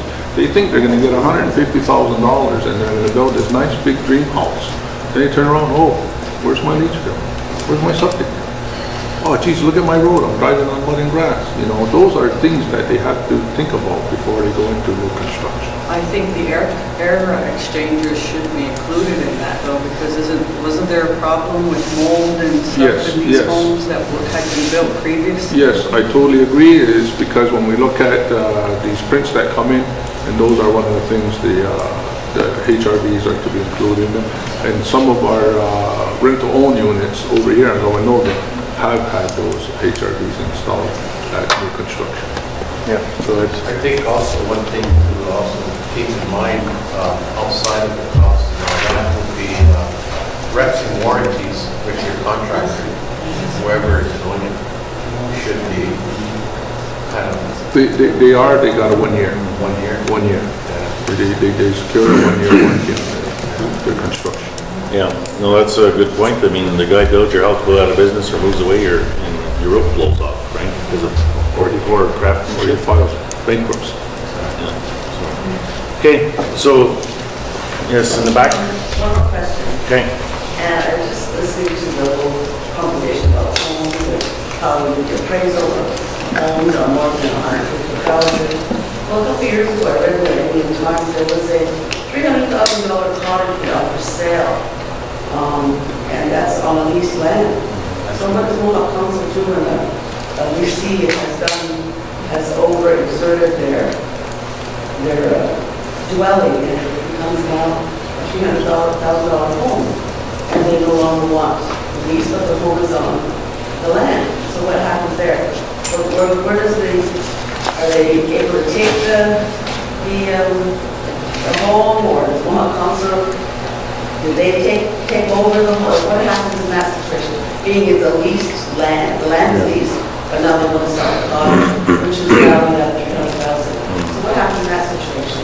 In that situation, they sell the home, and part of the sale is they transferring the lease, the balance of the lease to the person who buys the home.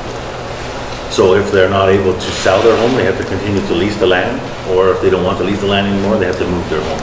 We haven't been in a position where somebody's moved their home off. So the challenge with that too though is that whoever buys that home has to get a mortgage for the term of the lease that's remainder, right? Or pledge off reserve assets, meaning on mainland, or pay cash for it, right? So we've had a challenge with, we would like to be in a position where more of our people take over leases on Hamilton Island or occupy Hamilton Island. But the problem with that is that their homes are the value, the asking price of it is sometimes not reachable for some people. And we can't mortgage, and our people can't go there and mortgage them because a $300,000 mortgage over 15 years is a really heavy mortgage payment. Right? And that's provided that that lease just got renewed. So if you're buying a lease that's 5 years old, a $300,000 mortgage over 5 years, you probably just had that money in the bank if you can make that kind of payment. So if you're going to lease land, you know how the clause in there to say that the dwelling has to be such and such, and in the event that the land is no longer warranted or wanted by a leasee, that they need to, like, don't build something so elaborate, say, well, I can't work, but my granddaughter's going to have it. So then it just pulls down the line where it doesn't go back to council, doesn't go back to the native. Yeah. You know, so if you outline how long and what they're dwelling, because basically the housing departments told us you can only build so many feet because this is all you can afford. This is all we're giving you. So what kind of clause does Mohawk Council have when a non-native is leasing land over there to say, okay, well, you're going to lease your land, but you can't build a cottage bigger than this. This is all you can, and you can't dig. It has to be movable in the event. So is that clause located in their agreement? There is language that says their construction has to be approved by us. And there are resolutions or directives saying that if they're to build a new cottage, it can only be the existing size of the cottage that's there now. So if they buy a, 600 square foot cottage and they're going to build a new one, they can only build a 600. Yeah. But a lot of the situations that have occurred there have just, were happening for whatever reasons, right? We now have mechanisms in place that we don't continue to get more places being super elaborate and stuff like that. So that doesn't apply to the Hamilton Island, it applies to also the other islands, right? Yes. Yeah. Okay, we're going to move along. We did want to provide a quick update on the land claims. We do have a handout that was distributed to you. One of the big ones that we will be going to the community in the very near future is to start discussing the Dundee to the land claim. We do have an offer from Canada for the $239 million, which was made to us in 2015. Since then, we have been going back and forth on the final agreement with Canada with respect to that. The final agreement we expect to have in the coming weeks. The reason why since 2015, the offer has been made until now is that the first big hurdle we had to overcome was that the government of Canada wanted us to do a double majority vote to accept the offer. And the double majority vote would have been around 4,200 people would have to vote. Recognizing that getting 4,200 people to vote would probably be very, very, very challenging. We had been pushing on the government for the last 2 years to say, look, we're a very large First Nation community. For us to be able to get 4,200 people to vote on this is almost impossible, if not impossible.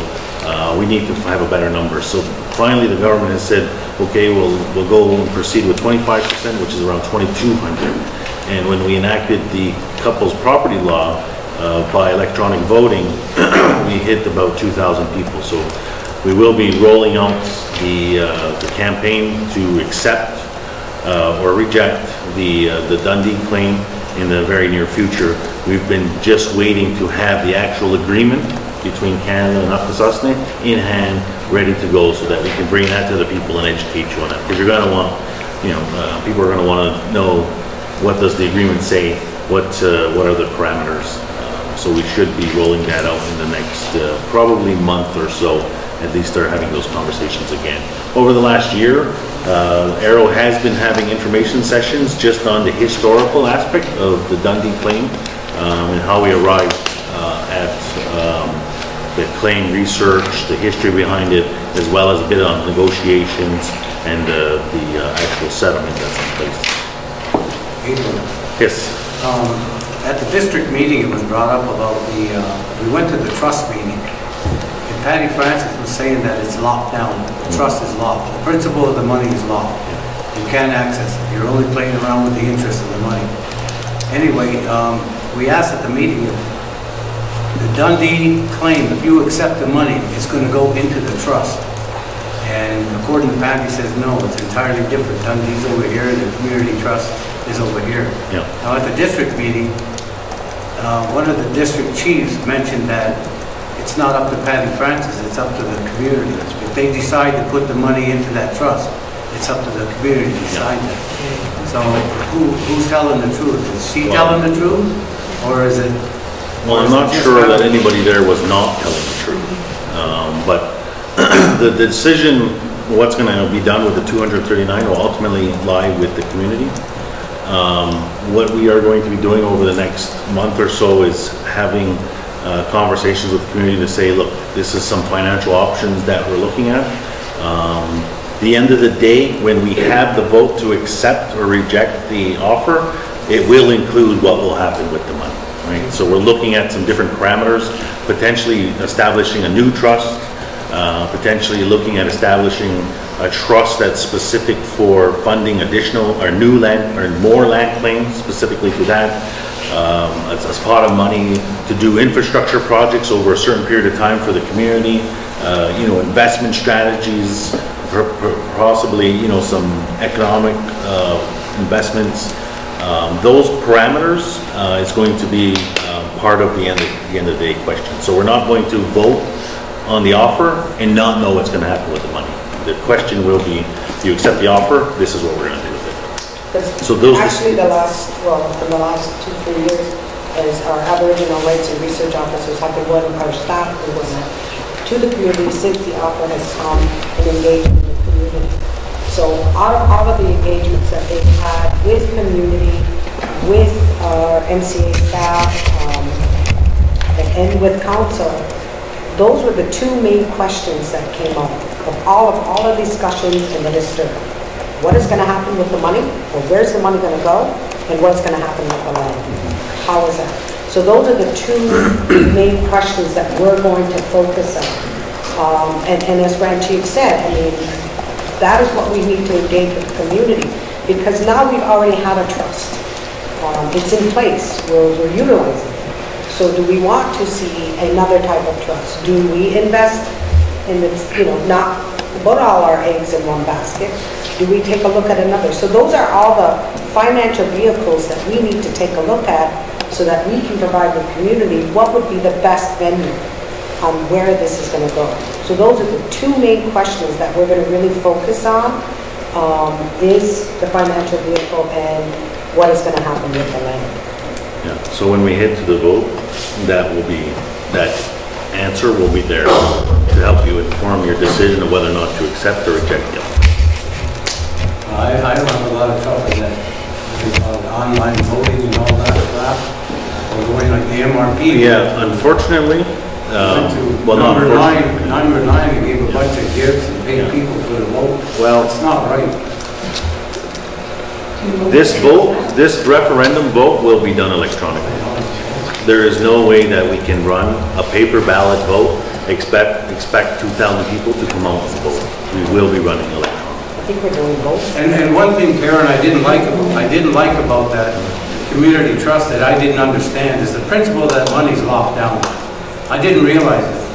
When we were trying to put a fabrication shop here, and we met with Mike and his economic group, we thought that we could borrow from that $50 million and get this plant running, and then after put all the money back and any profit. It was going to be run by a board of directors, and it's not for profit. It's to give the money back to the community. Anyway, he was for it and everything else, and all of a sudden he got quiet, it fell apart. And I couldn't figure out why he was on board, Mike Mitchell, on this whole project with Ben and Dine. And now at the last meeting, I understand. Because when you set up the trust, by law, you can't touch the principal of that money. You can only enjoy the interest on it. And another thing I didn't like is the fact that you have 6 trustees, you got 7 overseers, and you got 6 people on the internal technical team. You got like 19 people being paid to overlook this trust. And when the projects came out, there were 44 projects that proposals went to, and only 13, and the scholarship fund, I agree 100% on that. But the other 13, there was nothing gifted in the 44 because they locked down the principals over here, and the interest paying $800,000 a year to entertain all these honorariums and travel, everything else. If they would eliminate part of that, they could have increased the money on the borrowing for the different projects. Instead of having 13 gifted with grant or their proposals, you could have added another maybe 10 projects in there. Because this is where you want the money. These people over here that you gift to the projects are the ones are going to create jobs. That's your economic development. That's how you get the community built up. And this is exactly what we want to hear. I mean, the discussion, because now we have the trust. Because we were told right at the beginning not to touch any of that money. Well, you see my point, Karen? Yes, but I see your point, and that's why I'm saying we need to engage in the community to find out, because maybe some might not be happy with the trust.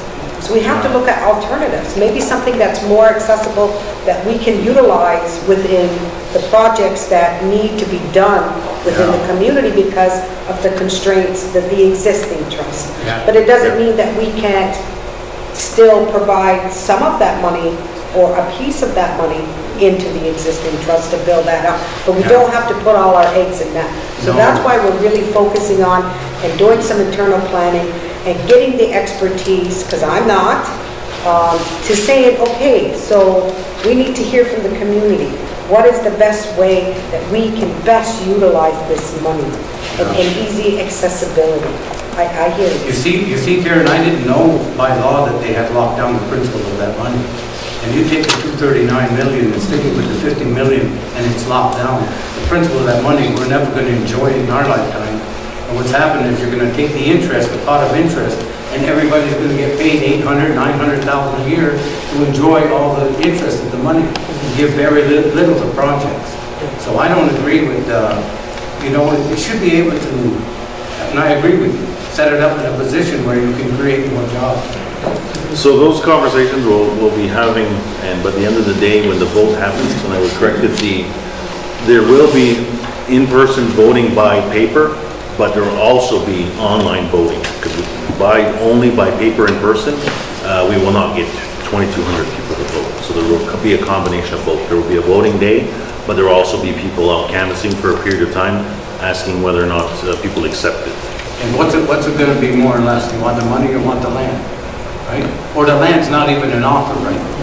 No. It's all money and you just buy the land back if they're willing to sell. We'll buy or willing to sell. All right, so we're gonna, that's on the Dundee claim. Oh, sorry, go ahead. You said you won't be able to get that many people to vote. When you have a general election, the one chief position, get all of the three that ran the last time, it was over 1,000 votes right there. That was one day. So how can you say you can't get the result? It's hard. It'll be hard. There was probably 1,000 votes for the man chief. That's because they really like me.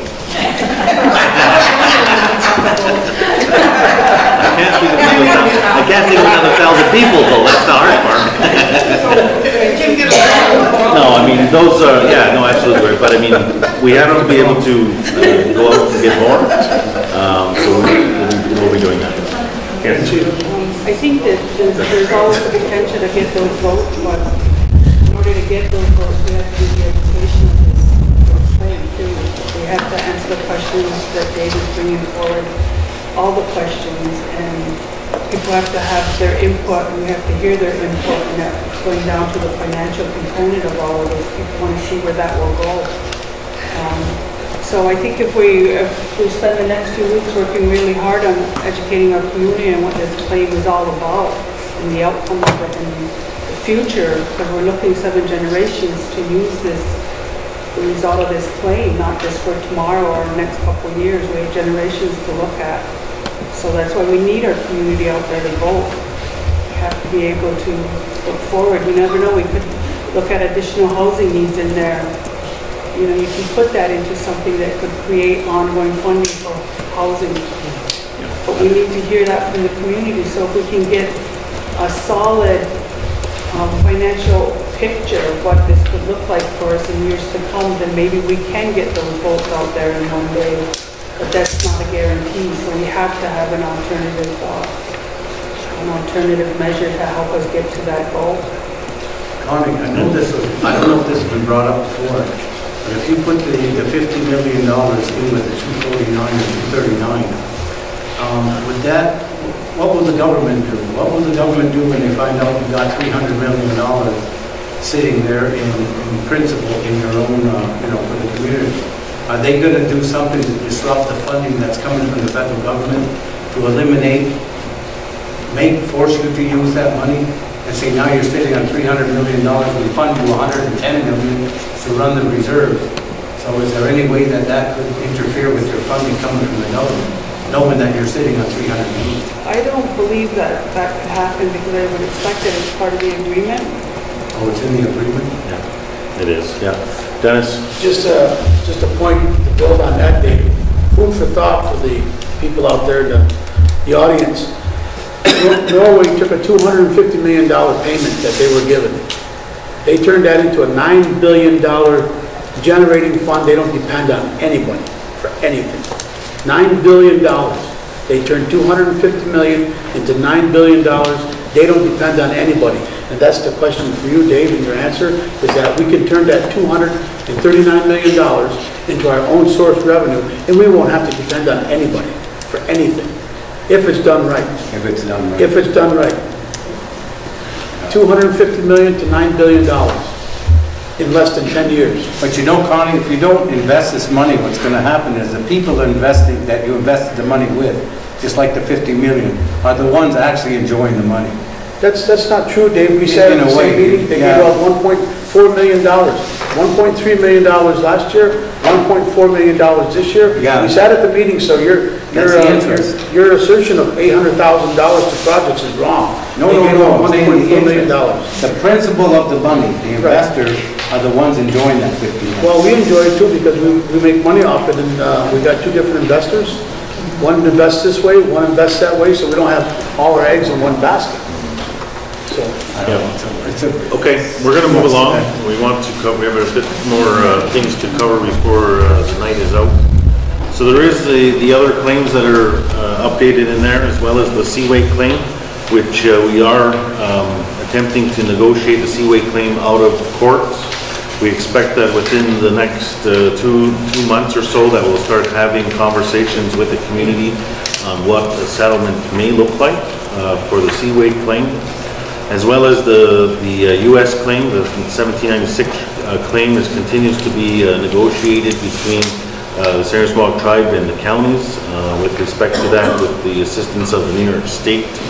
The Baxter and Barnhart and the North Shore claim are continuing to be researched and for resubmission, as well as there are 13 other claims that are in research within the Aboriginal Rights Research Office. In the additions to reserve process, there is the Block 1 lands here on Gawanoga, which are related to the Seaway claim, are ongoing. There are 4 islands as part of the Ontario Power Generation settlement that are also going to be part of the additions to reserve process. And Cairn Island is another island that is under control of Parks Canada that we are looking to bring back to our community as reserve status. That's the claim update we have. Yes? What about butternut? Nutfield is one of the claims. Is it on there? It's one of the ones that's still in research. Yeah. So that one hasn't been submitted yet. Well, has anybody checked that out, that people are starting to build on there? Yeah, I think some of the district chiefs have had conversations with their Aboriginal Rights Office. But as far as just people generally building, yeah, it's happening. But it'd be very similar to the Dundee claim. So you got to buy it back from them in their store? Yeah.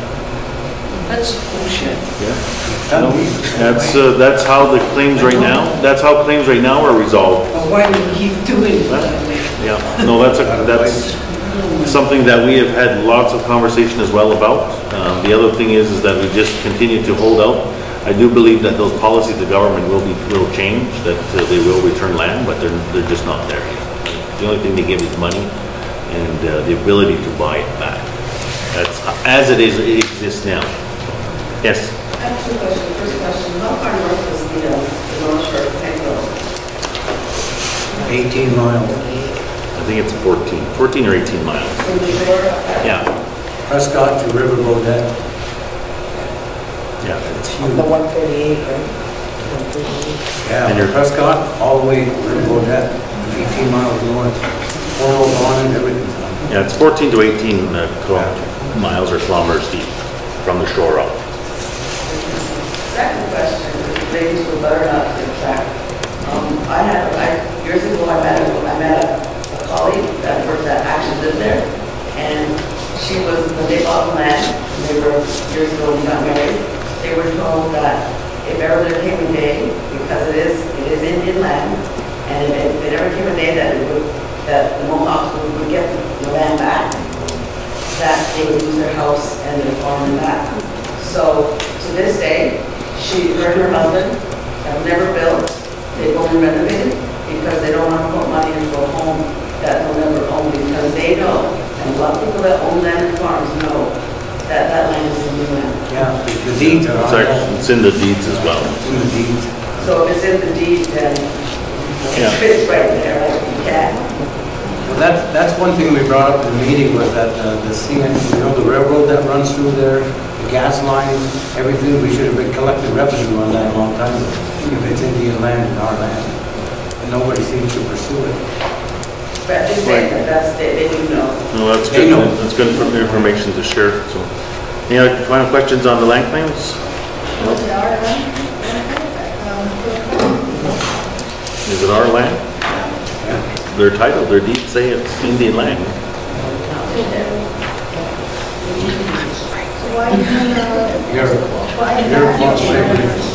Yeah.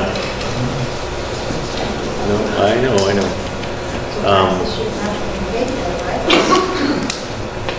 Arguably, yeah. Like if I went to BMO and got a home loan for unreserved, then I couldn't there. Is that considered a reserve, right?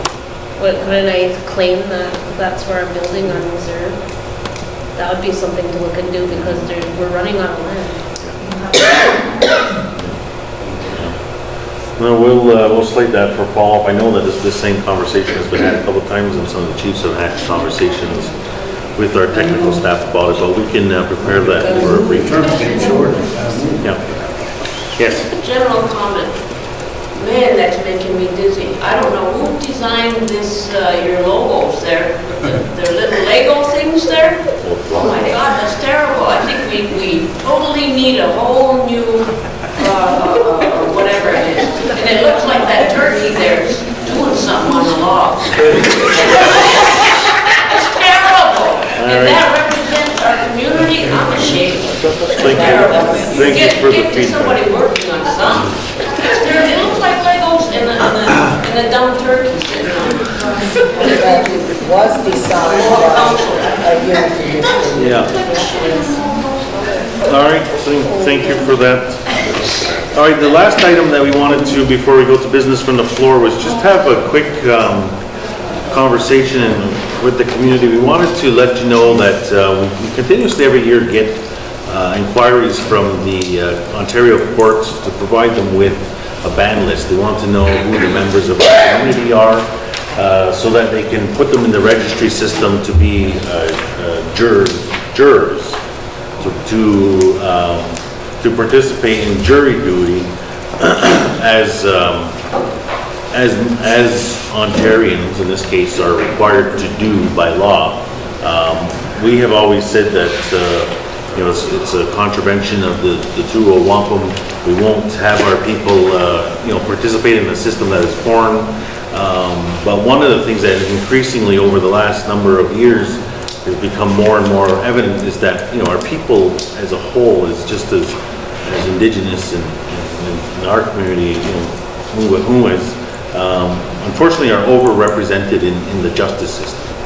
And in the justice system, people have the ability to go in front of a jury, and as the saying goes, judged by a panel or a jury of your peers, right? And because our people don't generally participate, we don't sanction that they participate. It's ultimately optional. We don't actually give the information to Ontario to say they can reach out to our people. So if one of our people end up going to trial, the likelihood of them having a member of their own community is just about none, is nil, right?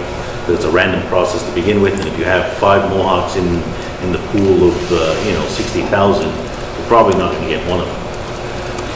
So we wanted to, what we have in the past proposed is that we look at jointly developing a system in collaboration with Ontario courts, a system where people would volunteer to be put on the list, not mandatory, because all other Ontario people, or all the people in Canada, have to be jurors, and if they're not, they can face sanctions. So what we would potentially do is work with Ontario. We would do a call out for people who may be interested, and then we would put them as a registry system, as a pool of people that could potentially be jurors selected to sit on a panel of jurors. Not necessarily for our own people, but because it is a random system to a certain degree. But the chances would be increased if we had, 100 people for the Cornwall jury selection versus the probably 5 that we have now that exists. We wanted to get your initial feedbacks on something like that before we start having that conversation with Ontario, and before we start, actually we could have the same conversation with Quebec, because it's a very similar process. But we want to know if the community is prepared to or willing to put their name forward to be a juror for the purpose of this project. We would, it would be more of a structured list of people. We wouldn't just give every, 12,000 registered Mohawks to the government and say, here, have at it. We'll give them a list of people that consented to it. Initial thoughts? Yeah, I'm letting you know right now that I'm not going to be a juror. You can pass a resolution, do whatever you want, but it's better not be a collective. Again, yeah. Again, though, the system, if we were to do this, would be voluntary, right? So we would say, are there any people that fit this parameter, meaning you live on Cornwall Island, would you be prepared to put your name forward to be considered as a juror? We wouldn't do it carte blanche for it. From a long time ago, we were told as youngsters that we should not participate in any kind of a system like that. Yeah. Yeah. We were told because being on a jury is you're saying that you are a citizen of that particular thing, and I think you do have to swear allegiance or whatever anyway when you go on jury duty. So what you're saying, it should not be promoted. It should not be promoted. Don't even ask for volunteers, because what you're trying to, you're changing over the mindset that we were told. I volunteer for that. I recognize and understand that, but on the flip side, as I described, is that our people are being put through that system, criminal system, right? There's got to be other ways. There's got to be other ways than that. I'm not sure what they may be, but yeah, there could be something, right? But are you charged if you don't go? Right now, no. No, if you go, if you volunteer, say, okay, then for some reason you don't make it. No, we would make that a parameter that once you're on, you could get off, or it wouldn't be the same as anybody else. Yes, ma'am. Like the same thing with my kids, I've been telling them, I've always told them, you get in trouble, you're on your own. You're into another system. And if that's what you want, then go for it. We teach them right from day one I started. Yeah. You try to keep some hooey standards in your kids.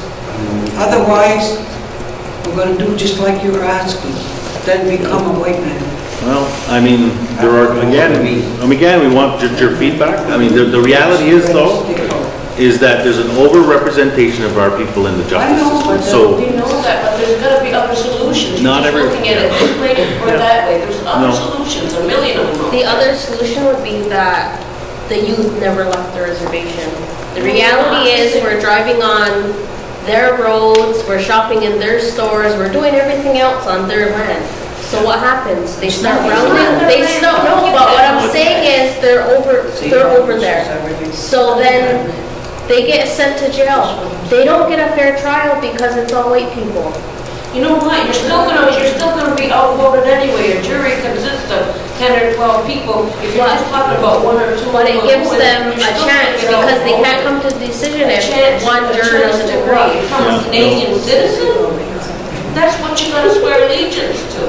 Yeah, no, it's a very sensitive Go issue. and check the percentage of natives in We know OCBC and that, we know Ottawa. that, that's why I say there's other solutions. We have no fair trial. I don't wanna be a Canadian citizen. Yeah, no, we know that it's a very sensitive issue.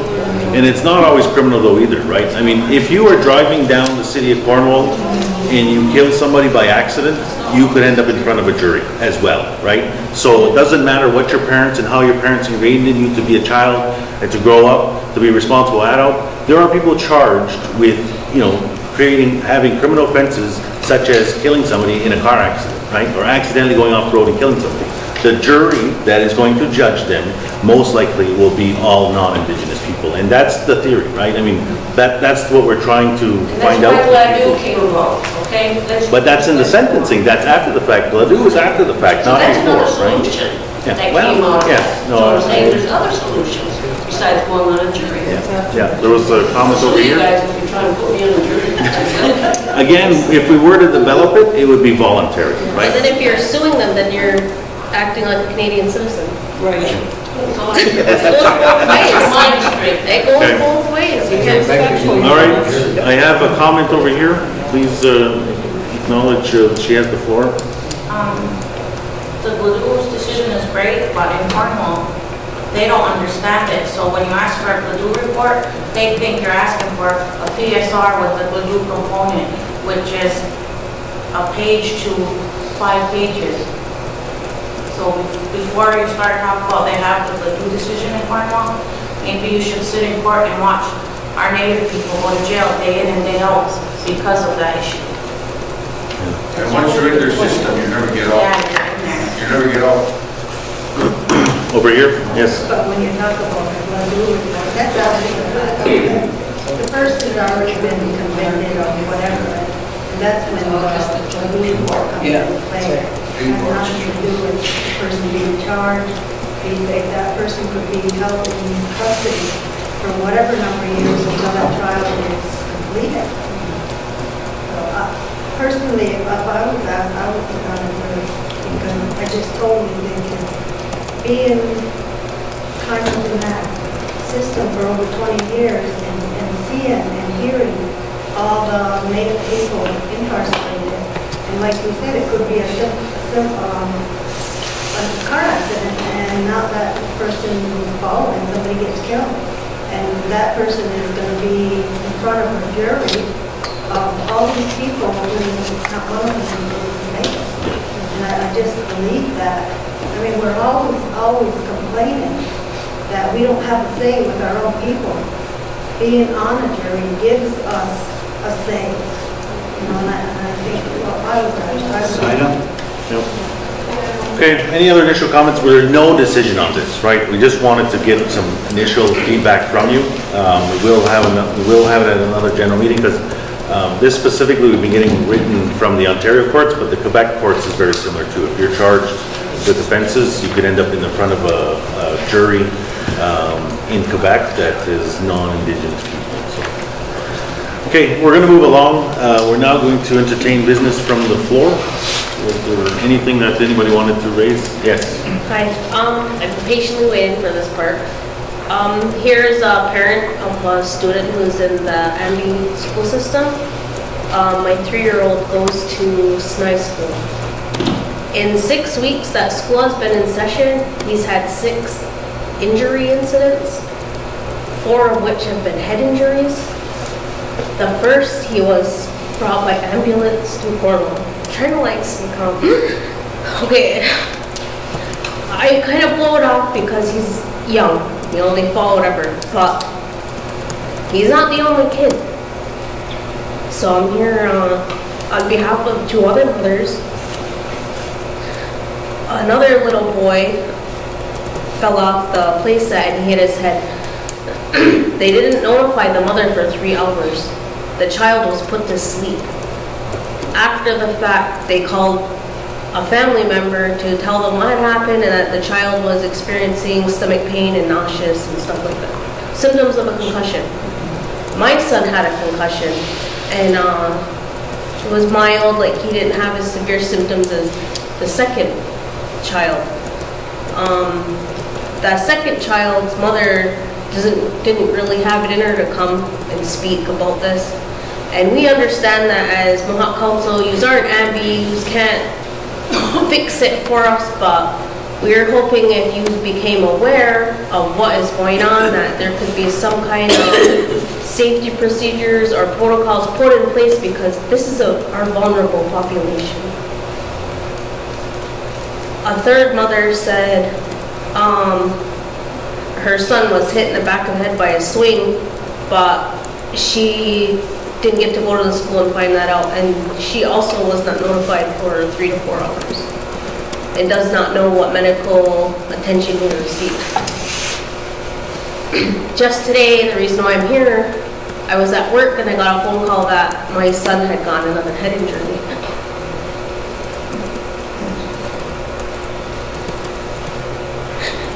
Right now, he's at home. Oh God, I don't want to be emotional. It's so hard. I just had a baby. Don't apologize. This is your children you're talking about. And he's not really playing, and he's not really talking, because it's like, it's happened so many times. He's been in daycare through MCA for 2 years, and he had one incident in all that time.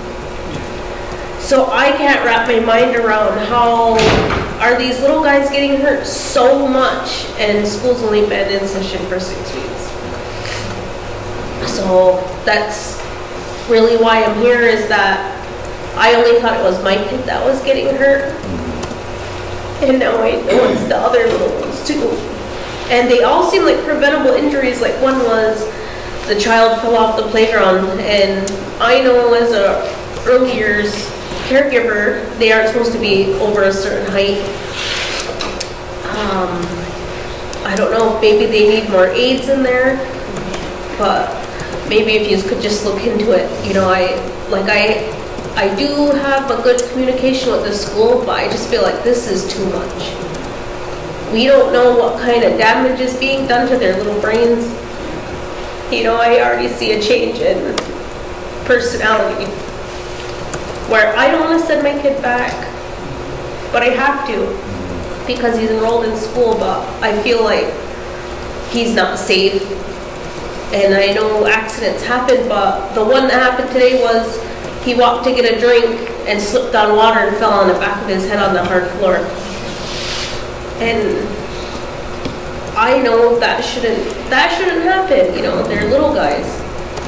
So that's really all I had to bring to you guys. No, we appreciate you bringing that forward, and it sounds like very unfortunate. And we will have the portfolio follow up immediately tomorrow and have the director look into exactly what's going on.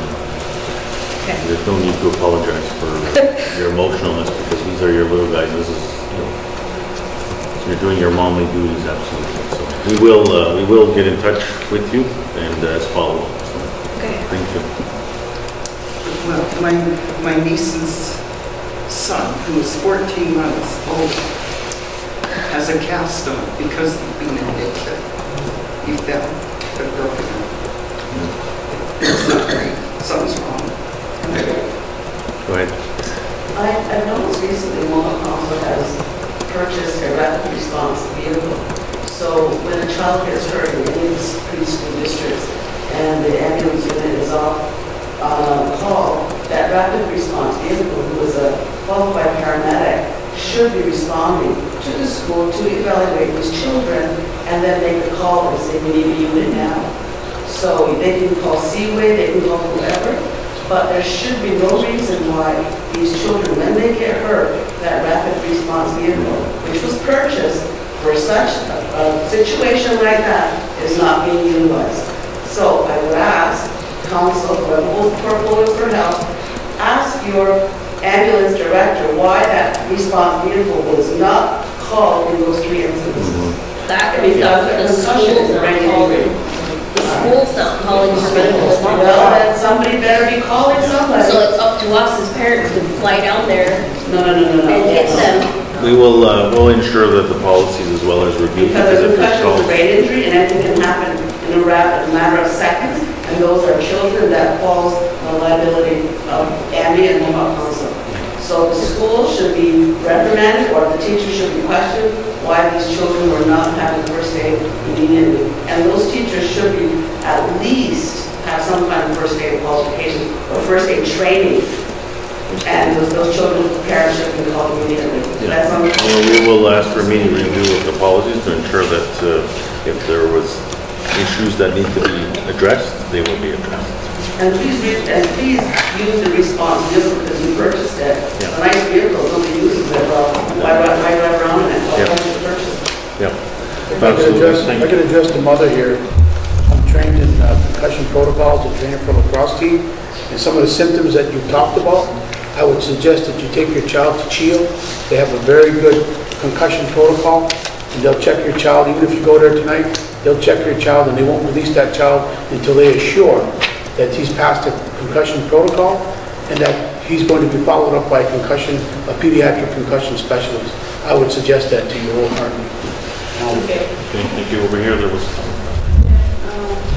To see what Amby can, the portfolio chiefs will be in contact with the school. I do know that all those teachers are required first aid and CPR. They get them done yearly. And the council has provided that service to them. So I think as far as the protocols need to be, we need to ensure they're in place. We do know that we have the flight car, but you're right, the school does need to call them in order for them to know they need to go there. So we need to look at why that wasn't done. You know, do they have a separate protocol that says when they have to do it? I feel like the first time I wasn't so worried because they did call the ambulance and I rushed down to the school and the ambulance had beat me there. But then since then that this is happening, they're not calling. They're calling us and one of us has to rush from work and get him. And then we have to decide if we think he's injured enough. And so do we, as a community, say that it becomes standard, you must call an ambulance? And I feel like that should be the standard because then maybe they're going to be more, ensure that the area is safe, that the playground is safe, that the children are looked after because who wants to have a school with ambulances there 6 times a day? Right. So maybe that's what we look to is we'll look at solutions versus blaming. Let's look at solutions. And this could be one of them. We look at the protocols and how to tighten it up. When we add, anytime a child gets hurt, they must be taken to ambulance for observation or to emergency for observation. You know, and we can work on that. We will follow up and we'll follow up with you directly as well. Yes. But even if they have that training, that's the last thing you do is when a child has a head injury, because let them want to sleep. And that's what happened. Yeah. No, we'll ensure that that's reviewed as well as to why that happened. Yes. So who watches the kids when they're playground up there? So they got monitors up there? They should be having them, yeah, and that will be part of the, what we'll be asking for is to ensure that in these specific instances that the people were there, and if they weren't, then why not? Because you got a bus monitor very long, you got a bus with the kids in the morning. We can have a monitor up and Yeah, no, absolutely, it'll be part of what we'll be asking you to review, so. Okay, thank you for that. Was there anything else this evening? Yes? Yes, I don't know, you probably heard by now, April. I didn't appreciate you and Vince nominating anybody. I don't think you should have done that. You should stay neutral. You know, it's not, I'm not against Donna or nothing, but I don't think I use as Grand Chief and the Chief.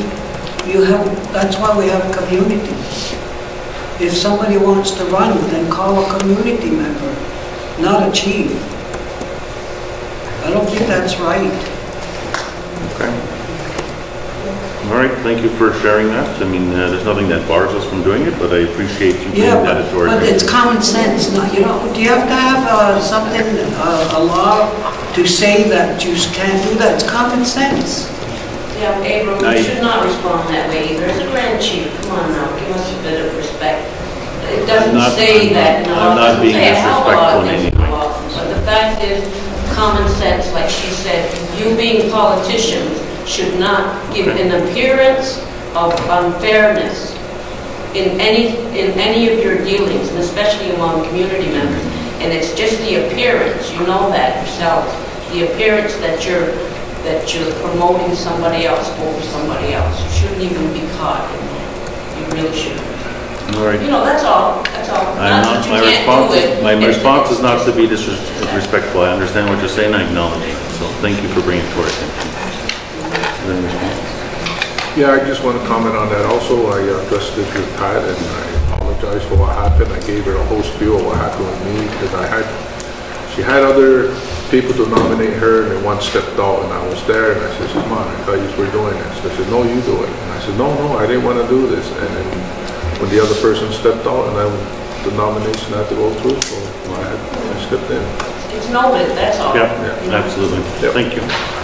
Anybody else this evening? Going once? All right, thank you. We're going to read a resolution for the records. So the Mohawk Council of Akwesasne accepts and approves the general meetings of September 30th. Could I have a mover, please? Moved by Joe, second by Connie. Discussion? Questions being called on resolution. All in favor? Against? None against? It's carried. All right, ladies and gentlemen, thank you for coming out to this evening's meeting. Our next general meeting will be held at the Gnazigo Recreation Center on the 23rd. Could I have a motion to adjourn?